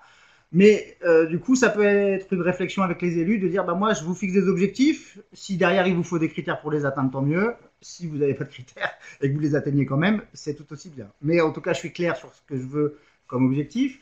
Est-ce que j'accueille tous les enfants toute l'année ou est-ce que je fais plutôt des vagues, la vague de septembre? Ça, c'est des éléments très structurants parce que globalement, les familles qui ont des enfants en janvier, février, aujourd'hui, elles n'ont pas de place en crèche en fait parce que c'est pas le rythme septembre qui va bien. Donc, est-ce que j'ai des solutions pour ça? Est-ce que je me pose la question ou pas? Mais donc, ça veut dire que sur le territoire, peut-être tout le monde n'a pas traité cette question-là de la même manière. Ça, c'est une illustration. Derrière, est-ce que je fais un guichet unique? Est-ce que je m'inscris en ligne? Est-ce que je m'inscris dans les structures? Et là, il y a une vraie question autour de l'identité et de la cohérence sur le territoire. Et donc, il y a cet enjeu, une fois transféré ou après, c'est-à-dire on va devoir créer des règles communes sur ces enjeux-là. Et une fois qu'on a mis les enfants dans la structure, il va falloir réfléchir à la façon dont on regarde la relation avec les parents et notamment le traitement des parents. Qu'est-ce qu'on fait en termes de congés? Dans quel délai on doit prévenir? C'est sûr que si vous avez 2 crèches que vous voulez intégrer dans votre territoire et puis qu'il y en a une, on prévient pas, on vient pas, c'est pareil. L'autre, elle nous demande de prévenir 6 mois avant et c'est ferme. Et si on vient pas, on est facturé quand même. Si on vient, on est facturé. Vous allez avoir des stratégies qui vont être un peu différentes. Du coup, il va falloir, notamment aussi sur par exemple, la déductibilité des jours maladie. Il y en a qui déduisent tout, il y en a qui font 3 jours de carence. Ces éléments-là sont à la fois des différences stratégiques. Et ça a des conséquences aussi en termes de coût des structures, j'y reviendrai. Et est-ce qu'on fait de l'accueil occasionnel ou est-ce qu'on fait de l'accueil d'urgence? Est-ce qu'on fait l'accueil occasionnel dans des structures spécialisées ou est-ce qu'au contraire, on le travaille au sein des structures d'accueil régulier, ce qui est plutôt la directive de la CAF, c'est-à-dire de créer du multi-accueil, c'est-à-dire de ne pas spécialiser des structures en fonction des types d'accueil, mais c'est de combiner les accueils au même endroit. Donc, contrairement à ce qu'on a vu sur la carte de Dunkerque, par exemple, où globalement, on va plutôt aller vers des structures de ce type-là. C'est-à-dire des structures qui ont à la fois une vocation de crèche et une vocation d'accueil occasionnel. Tandis que, typiquement, cette structure-là doit coûter très très cher et cette structure-là doit coûter un peu moins cher. Enfin, en tout cas, pas forcément, parce que cette structure-là, peut-être quand les enfants ne sont pas là, elle est vide. Ouais. Alors que cette structure-là, elle est vide parce qu'on n'arrive pas à la remplir occasionnellement tout le temps. Alors que c'est bien que la combinaison de ces deux-là doit pouvoir donner peut-être un truc comme ça qui est un petit peu plus optimisé financièrement. Ça, c'est, voilà, je rentre avec une casquette un peu plus gestionnaire, mais globalement, les règlements, Comment je facture ma période d'adaptation? Je la facture au réel, je la facture au contrat. Comment je fais de la préfacturation, de la post-facturation? Je fais des frais d'inscription ou pas dans les structures? Là, vous avez un tableau qu'on a pu faire sur une collectivité où on a montré globalement pour différents critères et notamment par exemple la facturation, est-ce qu'elle est à demi-heure, à l'heure, à la demi-heure, à la séquence de 2-3 heures. Tous ces éléments-là, forcément, les parents ils parlent, ils disent c'est comment sur ta crèche à toi? Là, moi je suis facturé comme ça. Ah bon? Nous c'est pas du tout comme ça, nous c'est beaucoup plus souple, nous c'est beaucoup plus rigide. Et ces éléments-là, donc à la fois portent sur la qualité enfin l'égalité de traitement, mais ça a des conséquences aussi en termes de gestion des structures. Comme oh là là, c'est bien fait, quelle transition, incroyable. Du coup, des conséquences sur les coûts des structures, je vous donne juste, je l'avais déjà donné dans la formation sur l'optimisation financière des structures petite enfance.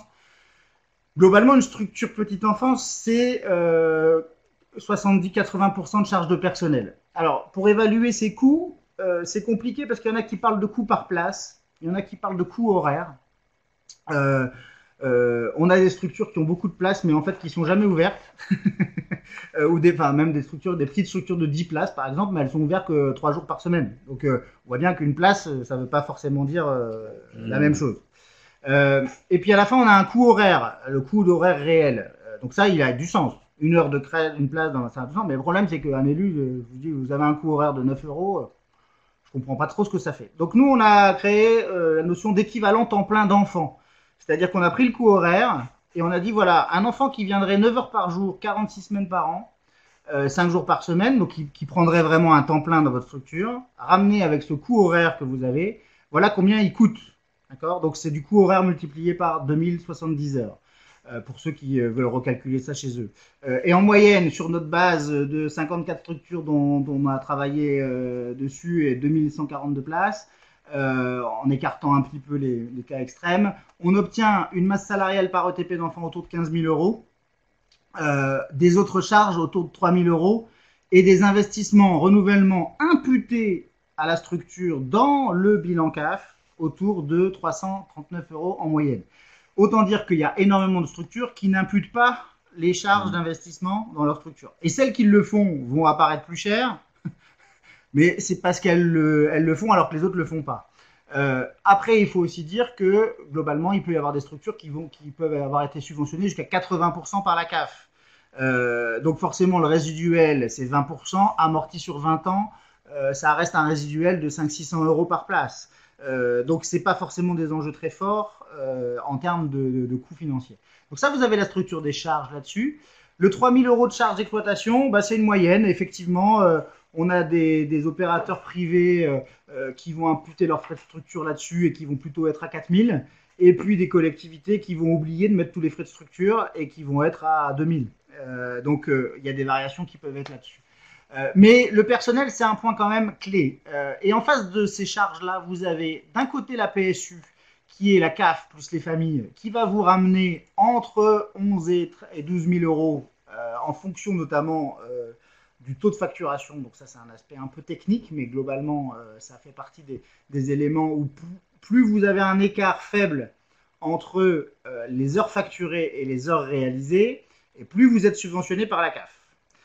Et typiquement, si vous avez des jours de carence et que il y a 3 jours de carence pour la maladie, c'est-à-dire que là, l'enfant est absent 3 jours et je le fais payer quand même comme s'il était présent, je le facture alors qu'il n'est pas là. Et donc ça, j'ai un taux de facturation qui va se dégrader.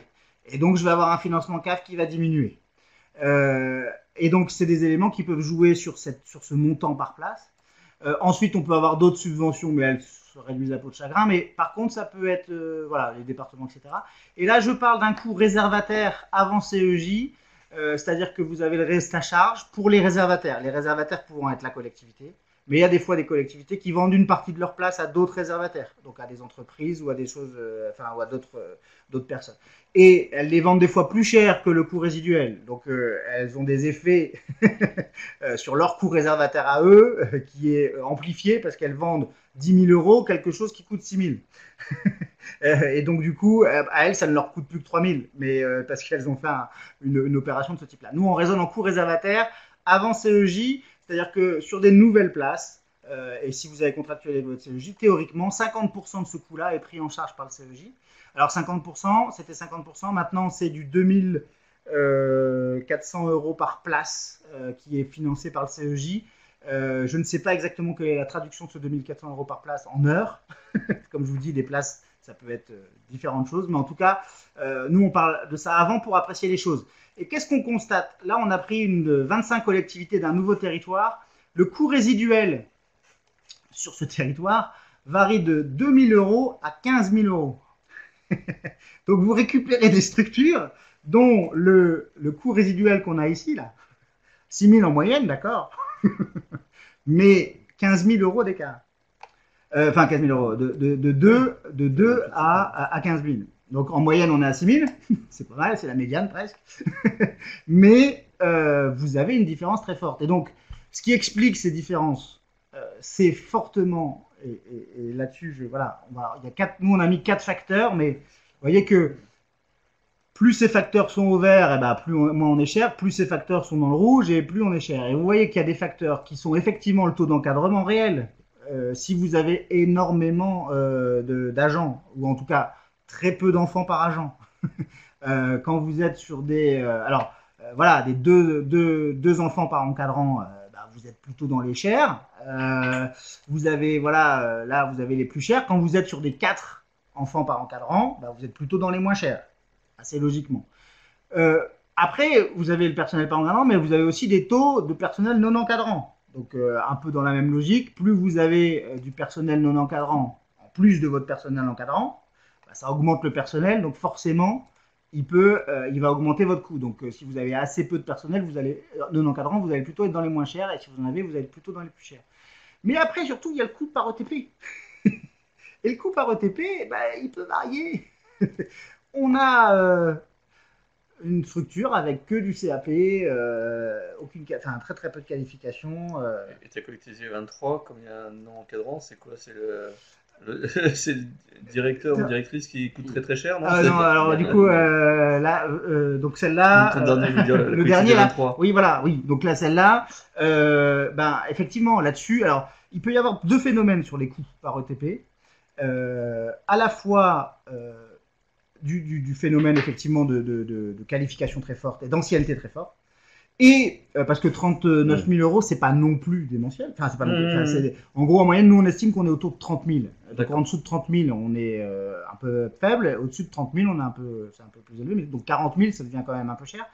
Et il peut y avoir des phénomènes assez piégeux, comme typiquement un congé maternité qui est parti, mais qui a été imputé en masse salariale sur la structure. Donc, le congé n'est pas là, mais la charge est là. Et donc, la masse salariale par ETP augmente, parce qu'elle intègre un absentéisme longue durée qui n'a pas été intégré. Donc, sur ces éléments-là, donc il faut rentrer un peu dans le détail de leur constitution et de pourquoi, mais globalement, vous pouvez avoir des pratiques, notamment liées aux absences longue durée et de leur imputation, non mutualisées à l'échelle de la commune ou de l'assureur maladie, on va dire ça comme ça, et qui font qu'il y a des différences de coûts assez importantes. Et ensuite, vous avez la question du taux de facturation. En gros, taux de facturation, il y a 3 niveaux, en dessous de 107, entre 107 et 117 et au-dessus de 117. Quand vous êtes au-dessus de 117, c'est-à-dire en 3, là, vous êtes forcément parmi les moins... aussi, ça vous amène dans les plus chers parce que vous êtes moins subventionné la CAF que quand vous êtes dans les 1. Vous voyez, ceux qui sont dans les 2 font partie... Non, pardon. Qu'est-ce que j'ai fait? Paramètre 1, ça c'est mon clic droit. Donc voilà les éléments. Je ne rentre pas dans le détail parce que ce n'est pas l'objet forcément de la formation, mais globalement, ce que je voulais faire passer comme message, c'est que derrière un coût de structure, il y a toute une réalité qui peut être basée sur des problématiques RH essentiellement, qu'il faut décrypter pour comprendre où sont les leviers et sur quoi on peut bouger les choses pour justement, voilà, un taux ici à 2,13, c'est effectivement une réorganisation peut-être de la structure, le fait peut-être d'avoir un OTP qui pourrait migrer sur une structure qui a plus en tension, etc. Et donc, quand on a aussi ces éléments-là, on réfléchit à une vision un peu plus transversale de la dotation en effectifs et voilà, du niveau d'encadrement qu'on souhaite sur les différentes structures pour pouvoir optimiser les choses. Il y avait quand même une question sur les tarifs et sur les recettes. En principe, la PSU, elle garantit l'égalité de traitement sur la France entière. Les familles paient en fonction de leurs revenus. Et la CAF complète le montant pour que le gestionnaire touche entre 5 et 6 euros, on va dire ça comme ça, en fonction de son taux de facturation et du niveau de facturation qu'il fait. Donc, on a quand même une règle normalement qui est classique. Simplement, la PSU est théorique, enfin justement la CAF aujourd'hui dit, voilà, elle a un plafond minimum, c'est-à-dire que vous êtes obligé de monter jusqu'à des revenus de 5 000 euros. C'est-à-dire que vous ne pouvez pas faire moins cher, enfin en tout cas c'est encadré jusqu'à des revenus de 5 000 euros. Au-delà de 5 000 euros de revenus pour les familles, la collectivité fait ce qu'elle veut. Elle peut continuer à augmenter les tarifs pour les gens qui gagnent plus de 5 000 euros. C'est ce que fait Paris, c'est ce que fait, il y a un certain nombre de collectivités qui ont déplafonné le financement de la CAF. Ce mécanisme-là génère de la recette en plus, puisque les familles aisées payent davantage. Mais il génère de la recette en moins, puisque la CAF complète l'ensemble des recettes des familles pour obtenir une recette moyenne par heure complétée. Donc plus vous faites payer les familles, moins la CAF participe. Et donc, il y a des collectivités qui ont déplafonné, plutôt dans un souci d'équité de traitement, parce que sur d'autres services, il y avait un plafond qui était beaucoup plus loin que 5 000 euros. Et donc, en restauration scolaire, on voulait avoir une cohérence entre la restauration scolaire et la petite enfance. On a déplafonné les services. Sachez que financièrement, ça n'a pas d'impact pour la collectivité. C'est-à-dire que vous pouvez aller matraquer les familles les plus aisées. D'un point de vue de la CAF, bah ça va alléger le travail de la CAF, sachant que le travail de la CAF était d'assurer une péréquation sociale et qu'en ce sens-là, bah, si vous décidez de faire contribuer davantage les familles pour la péréquation sociale, eh ben, c'est un peu logique que la CAF se complète là-dessus. Et ensuite, vous avez un deuxième aspect qui peut être problématique sur des transferts qu'on a identifiés, c'était les micro-crèches. Les micro-crèches ne sont pas forcément financées de la même manière. Vous avez des micro-crèches en PSU, donc avec le mécanisme de subventionnement des crèches normales, et vous avez des micro-crèches en PAGE. PAGE, c'est-à-dire des micro-crèches qui sont financées sur le même principe que les assistantes maternelles. Et en général, on a un mécanisme de subventionnement de la micro-crèche en PAGE qui fait que le coût in fine supporté par les familles peut être un peu variable. Et du coup, il y a dans ces cas-là, bon, d'une part, si vous héritez sur un territoire de micro-crèches en PSU et de micro-crèches en PAGE, il y a une question d'égalité de traitement parce que les familles ne payent pas de la même manière et pas le même prix d'ailleurs, parce que effectivement le mécanisme n'est pas équitable entre la garde chez du nounou, enfin la garde système PAGE et la garde système PSU. Donc vous, en tant qu'autorité organisatrice, vous pouvez vous poser la question de me dire pourquoi sur certains territoires je ne traite pas les usagers de la même manière. Et une fois que vous avez fait ça, vous avez aussi un problématique il y a certaines collectivités qui subventionnent de façon assez forte les micro-crèches en PAGE, ce qui fait qu'in fine, la contribution demandée aux familles est un peu moins forte. Et donc, ça fait partie des choses à mettre à plat. Et alors, tout ça, pour vous dire, voilà, il y a nécessité, au moment de votre transfert, d'appréhender ces choses-là de façon assez objective, de les mettre en perspective. Éviter de sortir peut-être trop vite des coûts par structure et des coûts par place, parce que ça peut faire des waouh des élus qui disent cette structure-là, ça va pas. Mais en fait, la raison du coût de cette structure-là peut être liée typiquement à un coût par ETP très très fort et pas du tout à un niveau d'encadrement ou à des choses de ce type-là. Donc, il faut aller un peu plus en détail pour comprendre ça. Et après, alors là, moi, je me fais un peu il y a des enjeux qui sont intéressants quand même au niveau de l'offre sur le territoire. Je regarde quelle heure il est, 12h08, ça va. Ça fait quand même longtemps, 10h30, ouais, c'est une belle intervention. En gros, en tout cas, nous, notre théorie, c'est que plus small is beautiful, pas de problème. Chacun, avec son geste quotidien, peut changer le monde, il n'y a pas de souci. Après, une vision un peu macro des choses a quand même son intérêt. Et donc c'est Small is Beautiful dans une vision globale qui est intéressante. Et clairement, on constate que c'est quand même plus facile d'articuler quelqu'un qui a besoin d'un contrat 3 jours avec quelqu'un qui a besoin d'un contrat de 2 jours par semaine. Et quand vous avez une population un peu plus large, c'est plus facile de trouver les trucs qui matchent. Quand vous êtes sur un tout petit territoire, il y a moins de chances de trouver les trucs qui matchent. Et donc, quand vous avez une échelle un peu plus grande, vous arrivez mieux à trouver les choses. Quand vous êtes sur une crèche, Le matin et le soir, c'est quand même plus simple quand vous pouvez mutualiser des sections. Si vous réfléchissez par section des petits, des moyens, des grands et que jamais vous regardez à l'échelle globale de la crèche, bah vous mettez 2 agents dans chaque section le matin alors que c'est pas nécessaire, qu'on peut mutualiser. Donc quand on prend une échelle un petit peu plus grande, on trouve des mutualisations, on trouve des complémentarités et donc ça a un sens. Et on voit aussi que ça peut permettre de spécialiser quelques structures. On peut avoir sur le territoire la structure des gens qui se lèvent très tôt. Et qui ont besoin d'un accueil très tôt. C'est peut-être pas la peine d'ouvrir toutes les structures à 7h ou à 6h du matin, mais peut-être une qui répondra à ces besoins spécifiques. Et puis, c'est peut-être pas la peine d'avoir toutes les structures qui ferment à 22h, parce que globalement, peut-être tout le monde n'a pas besoin de la structure à 22h. Donc, et on a des structures, par exemple, qui ouvrent le samedi matin. Il y a des choses comme ça qui peuvent se faire. On peut aussi réfléchir au fait que du coup, on va pouvoir offrir un service qui sera présent toute l'année, puisqu'on va faire une rotation des structures. Si on en a plus, on peut faire une rotation des structures sur les ouvertures d'été. Et du coup, globaliser un service l'été où il y a moins de monde, mais on arrive à se le partager sur les structures, ce qui permet une continuité de service et de rendre service, sans créer forcément de surcharge là-dessus. Et puis, on peut, comme on est plus, on peut aussi se payer peut-être davantage de choses. On peut se payer un lieu d'accueil par enfant qu'on ne pouvait pas se payer si on était tout seul dans notre petite commune. Donc, bon, ça, c'est de l'argent en plus, je ne vous le cache pas, il n'y a pas de miracle, mais ça peut peut-être laisser en faire émerger d'autres besoins et d'autres services. Après aussi, on appréhende des bassins de vie. Donc, je sais très bien que les intercos ne sont pas découpés sur des bassins de vie systématiquement. Elles devraient, mais ce n'est pas forcément le cas. Mais clairement, quand vous réfléchissez sur un bassin de vie, typiquement, le trajet domicile-travail, l'implantation de la structure, oui, elle ne sera pas sur votre commune, mais elle sera sur le trajet domicile-travail de tout le monde. Et ça sera quand même plus simple. Et on va mutualiser les choses à ce niveau-là. On va aussi réfléchir à l'articulation avec les assistantes maternelles. On va sortir peut-être des fois de temps en temps de tensions fortes sur une commune où il y a la structure qui est avec ses assistantes maternelles et les assistantes maternelles des villages d'à côté, etc., qui sont pas contents. Et on peut aussi montrer que à chaque fois qu'il y a eu une crèche, ça a plutôt développé la question de l'enfant sur le territoire et ça n'a pas fragilisé fortement. Enfin, en tout cas, nous, à chaque fois, on a constaté que ça ne fragilisait pas les asthmates. En tout cas, c'est une posture de crainte qui est légitime complètement, mais on peut décrisper ces situations. Et puis on peut aussi justement créer un RAM communautaire avec une vision plus large des besoins. Et donc ça, c'est aussi intéressant.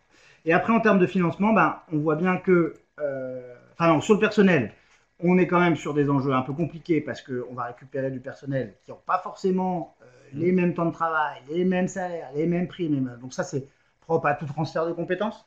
On est quand même sur des questions assez simples. Mais effectivement, dans l'organisation même du travail, on va avoir des opérateurs qui sont plus ou moins souples dans ce qu'ils peuvent faire avec leurs agents. Et donc, quand je dis mutualiser l'été et alors que les conditions de congé ne sont pas forcément posées de la même manière, donc ça, c'est pas forcément... L'idée est bonne, mais la pratique après n'est pas forcément simple. On peut quand même réfléchir à une échelle un peu plus large. Donc, si on a de l'absentéisme ou un manque d'ETP, on peut mutualiser certaines structures et faire des ETP volants à une échelle un petit peu plus large qu'on ne pouvait pas faire. Donc, ça rejoint tout ce que tu disais, Yann, tout à l'heure sur les possibilités de créer même un service commun pour répondre à ça. Et c'est aussi une manière de créer une dynamique. Alors, les grands groupes privés vendent ça sur l'idée de créer une identité pédagogique, etc. Quand on est à une échelle de 5-6 structures, on peut commencer à créer des temps partagés et créer une dynamique pédagogique sur l'ensemble du territoire. Donc ça, c'est assez intéressant aussi. Après, on peut mutualiser pour les financements et mutualiser des bonnes pratiques sur la maîtrise des taux de facturation, notamment, par exemple, on est quand même sur des services qui sont techniquement, finalement, assez pointus. Donc, l'expertise sur, tiens, si j'enlève un jour de carence de mon règlement, combien je gagne de subvention CAF ça demande quand même un petit peu d'expertise qu'on aura plus facilement capacité à mobiliser à un niveau interco que chacun dans son coin. Et ensuite, on peut du coup aussi se doter d'outils de pilotage sur les taux d'encadrement, sur l'économie des structures, sur ces aspects-là pour justement pas forcément, en tout cas aller chercher les enjeux là où ils sont. Et sur les CEJ ou les nouveaux CTG, ils sont transférés normalement aussi, c'est ce que tu disais. Normalement, les financements acquis, ils restent acquis. Y a pas de, voilà. Et après, par contre, on peut obtenir de nouveaux financements. C'est-à-dire que si on crée une fonction de coordination, typiquement, ce type de choses est financé et c'est rajouté. Et ça peut valoir, enfin, ça peut être au moins dans les 5 premières années du transfert, des coûts qui sont un peu moindres et pas aussi exorbitants. Voilà. Et après, quand je disais il faut être un peu pointu, effectivement, la CAF tous les jours nous amène de nouvelles stratégies avec des enjeux qui sont très intéressants, mais qui impliquent une certaine complexité et une certaine et donc améliorer votre bonus mixité. Comment faire voilà, typiquement, alors éviter des ségrégations de structures aussi, parce que tiens, on est juste pas très bon sur l'ensemble des trucs, on va faire une structure avec un énorme bonus mixité. Dommage. Donc voilà, comment appréhender ça, quels sont les enjeux sur votre territoire, est-ce qu'on peut partager ça et trouver des stratégies justement plus adaptées. Donc voilà pour les aspects financiers, je m'arrête là, c'était déjà assez long. Très bien, alors merci, je vais reprendre un des micros si vous voulez bien, merci beaucoup. On arrive au temps des questions-réponses, donc je vous invite à profiter de la disponibilité de nos intervenants pour les solliciter sur les différents sujets qui ont été abordés par Maître Lando ou Simon Godefroy de Citexia. Vous en avez parlé tout à la fin, Simon, sur le bonus mixité. Il y a aussi le bonus handicap, on en a parlé lors d'une dernière rencontre technique sur justement l'accueil de ces enfants en situation de handicap. Et pour faire un cadrage, on avait démarré par une intervention de la CNAF. Est-ce que vous pouvez nous apporter un peu des éclairages de lecture sur ce bonus-là, qui est assez récent, et ou du moins comment les structures vont pouvoir s'en saisir? Désolé, Joker. Parce que je suis désolé. Non, mais parce que je maîtrise. En tout cas, le bonus est assez récent. Les familles, les enfants avec un porteur d'un handicap, alors je ne sais plus comment on dit, porteur d'un handicap, en situation de handicap. Les structures le font depuis longtemps. Il y a quelques structures qui sont assez là-dessus. Et c'est vrai que souvent, on avait une logique de gel de place. C'est-à-dire que quand on prenait un enfant en situation de handicap, on considérait qu'il comptait pour 2 places. Et donc, on gelait des places pour deux. Là, avec cet apport-là du bonus handicap, on aura potentiellement des ressources financières supplémentaires. Est-ce que ça ne justifiera peut-être pas ça comblera peut-être davantage le gel de place, donc le fait qu'on a quand même des recettes en moins sur les enfants qu'on n'accueille pas pour ça. Je ne suis pas en mesure de dire si il a été dimensionné dans les proportions équivalentes. C'est-à-dire que je ne suis pas en mesure de dire si le bonus mixité équivaut vraiment à une place gelée par enfant. Voilà. Mais dans l'esprit, effectivement, je pense que c'est une bonne chose d'appréhender le fait que ça a un coût supplémentaire et de ne pas discriminer. Et c'est clair que sur les territoires, il faut comprendre effectivement que la situation de handicap, si collectivement on ne la prend pas en charge, ce n'est pas forcément des nounous qui vont prendre cette démarche-là tout seul. Donc ça a du sens en collectivité. Et après, techniquement, là, voilà, je dirais que sur l'aspect, même comme le bonus mixité, parler en place, parler en coût horaire, tout ça, c'est des éléments qui peuvent être assez variables du coup. Et donc la CAF a sans doute évidemment pris toute la mesure de cette difficulté-là à financer les choses. Mais c'est vrai que voilà. En tout cas, moi, je peux pas forcément avancer davantage sur la question du handicap. Je suis C'est noté, il n'y a pas de problème. Mais je vais y travailler. Et je vous non, mais typiquement là-dessus, on peut. Enfin, s'il y a des questions précises, on y apporte des réponses dans la semaine, sans aucun problème. C'est noté. Alors, je vais reprendre le micro pour une question sur les multi-accueils. Vous en avez parlé. Vous avez parlé de. C'est moi qui vais être l'auteur de cette question, des LAEP, les lieux d'accueil enfants-parents. Possibilité de créer une offre plus qualitative comme un LAEP sur les enjeux de l'offre. vous pouvez recontextualiser sur comment on va pouvoir arriver à créer, puisqu'aujourd'hui c'est un lieu d'accueil qui est émergent, on en voit qui se structure, et pour la qualité d'accueil, qui est la préoccupation évidemment majeure de tous.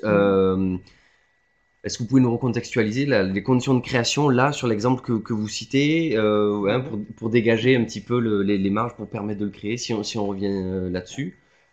En fait, c'est la dernière slide que j'aurais pas dû écrire parce qu'en fait, j'ai ouvert des choses, mais voilà, je suis assez à l'aise avec ça. On peut pas tout savoir. Enfin, en tout cas, oui, je suis assez à l'aise avec ça. On peut pas tout savoir. Non, je disais juste que de façon très,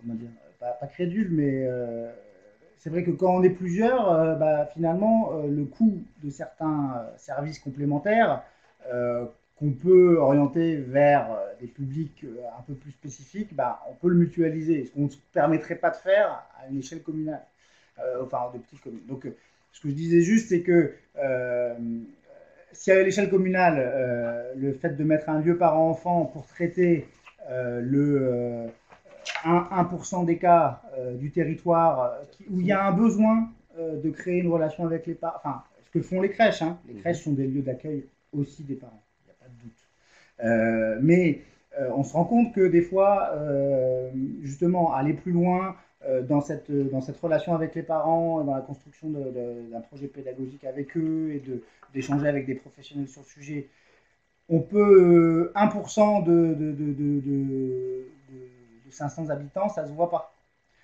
1% de 10 000 habitants, ça commence à se voir. Et du coup, ça peut être plus sensible et on peut être plus à même de traiter aussi ces questions-là. Maintenant, techniquement, le régime juridique de ces LAEP, leur financement et les systèmes de participation CAF sur ces lieux-là, je maîtrise beaucoup moins. D'accord.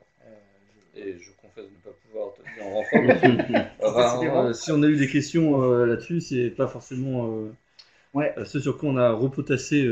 Alors, c'est vrai qu'en plus, notre partenaire, nous on travaille beaucoup avec Horizon Crèche, qui est notre partenaire technique, enfin en tout cas, où il y a une approche pédagogique et sociale, et voilà, c'est une ancienne directrice de structure de crèche, etc. Enfin, médecin aussi. Enfin, donc du coup, voilà, chacun son. Nous, on est plutôt sur la question du pilotage et sur la question notamment de la relation usager. Donc nous, on travaille beaucoup sur les questions de règlement de fonctionnement, de règlement d'admission, etc. Qui sont la phase, la contractualisation entre l'usager et les services, donc qui sont pour nous des interfaces clés dans la construction du service. Mais après, on travaille avec des professionnels de la petite enfance sur le contenu même. Moi, je suis pas capable de vous faire un projet pédagogique de crèche. Hein. C'est pas mon. Chacun son métier. Chacun son métier. Tout à fait, j'entends. Mais écoutez, merci. J'ai pas de nouvelles. Je vais prendre le micro pour qu'on m'entende correctement et me mettre également à l'écran pour qu'on voit qui parle.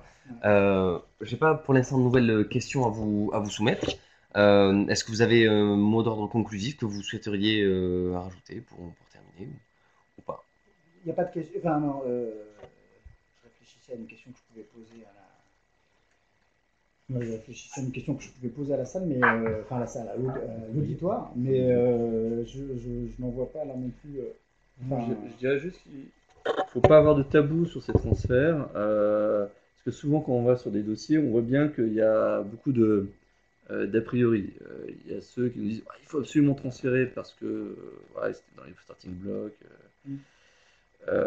où ils ont un problème parce qu'ils se rendent compte qu'ils ne peuvent plus gérer seuls, et c'est bien d'en être conscient déjà parfois. D'autres, des territoires où c'est non mais il faut surtout pas transférer, on sera trop gros pour le faire, etc. C'est parfois vrai. Mais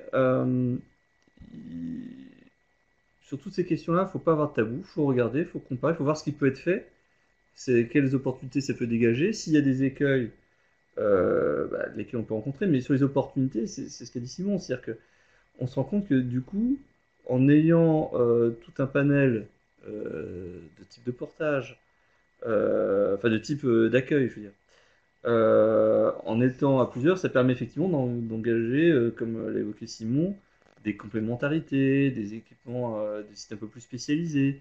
Ça permet peut-être demain de mieux répondre à certains enjeux de notre population. Après, par contre, il faut, simuler ça, voir comment on se projette. Et c'est pas forcément binaire, c'est-à-dire que c'est pas forcément le tout ou rien. C'est pas parce que la communauté serait juridiquement compétente que demain la commune elle est plus dans la boucle. Il faut arrêter avec cette vision conflictuelle comme quoi ce serait un éternel combat entre les communes et les communautés. Non, on est sur le même territoire. L'enjeu, c'est. Je dirais que la population s'en fout de la structuration, que ce soit la commune ou la communauté. Ce qui intéresse la population, c'est le service. Donc il faut se poser la question, quel est le bon niveau de subsidiarité? Si on transfère, comment on garde la boucle avec la commune? Parce que c'est sûr que c'est un service de proximité, donc le maire y est attaché. Mais on a besoin en plus de s'appuyer aussi sur les communes, donc comment on les met dans la boucle. Mais après, voilà, il faut y aller de manière complètement ouverte. C'est pas non plus un conflit contre les associations. Oui, parfois on découvre des choses. Bon.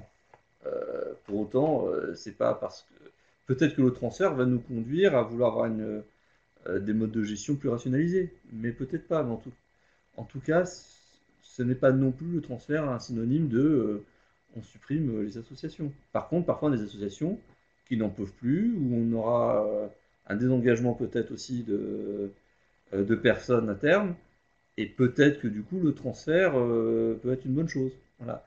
Donc il faut vraiment, je pense, aborder toutes ces questions-là de manière très ouverte. On regarde ce que ça donne, et après on voit bien si on transfère pas, ou si on trouve d'autres outils. Mais il faut être open. Voilà. On peut le dire. Très bien. Merci pour tous ces éclairages, de toute façon, et qui sont, on le rappelle, un point de départ.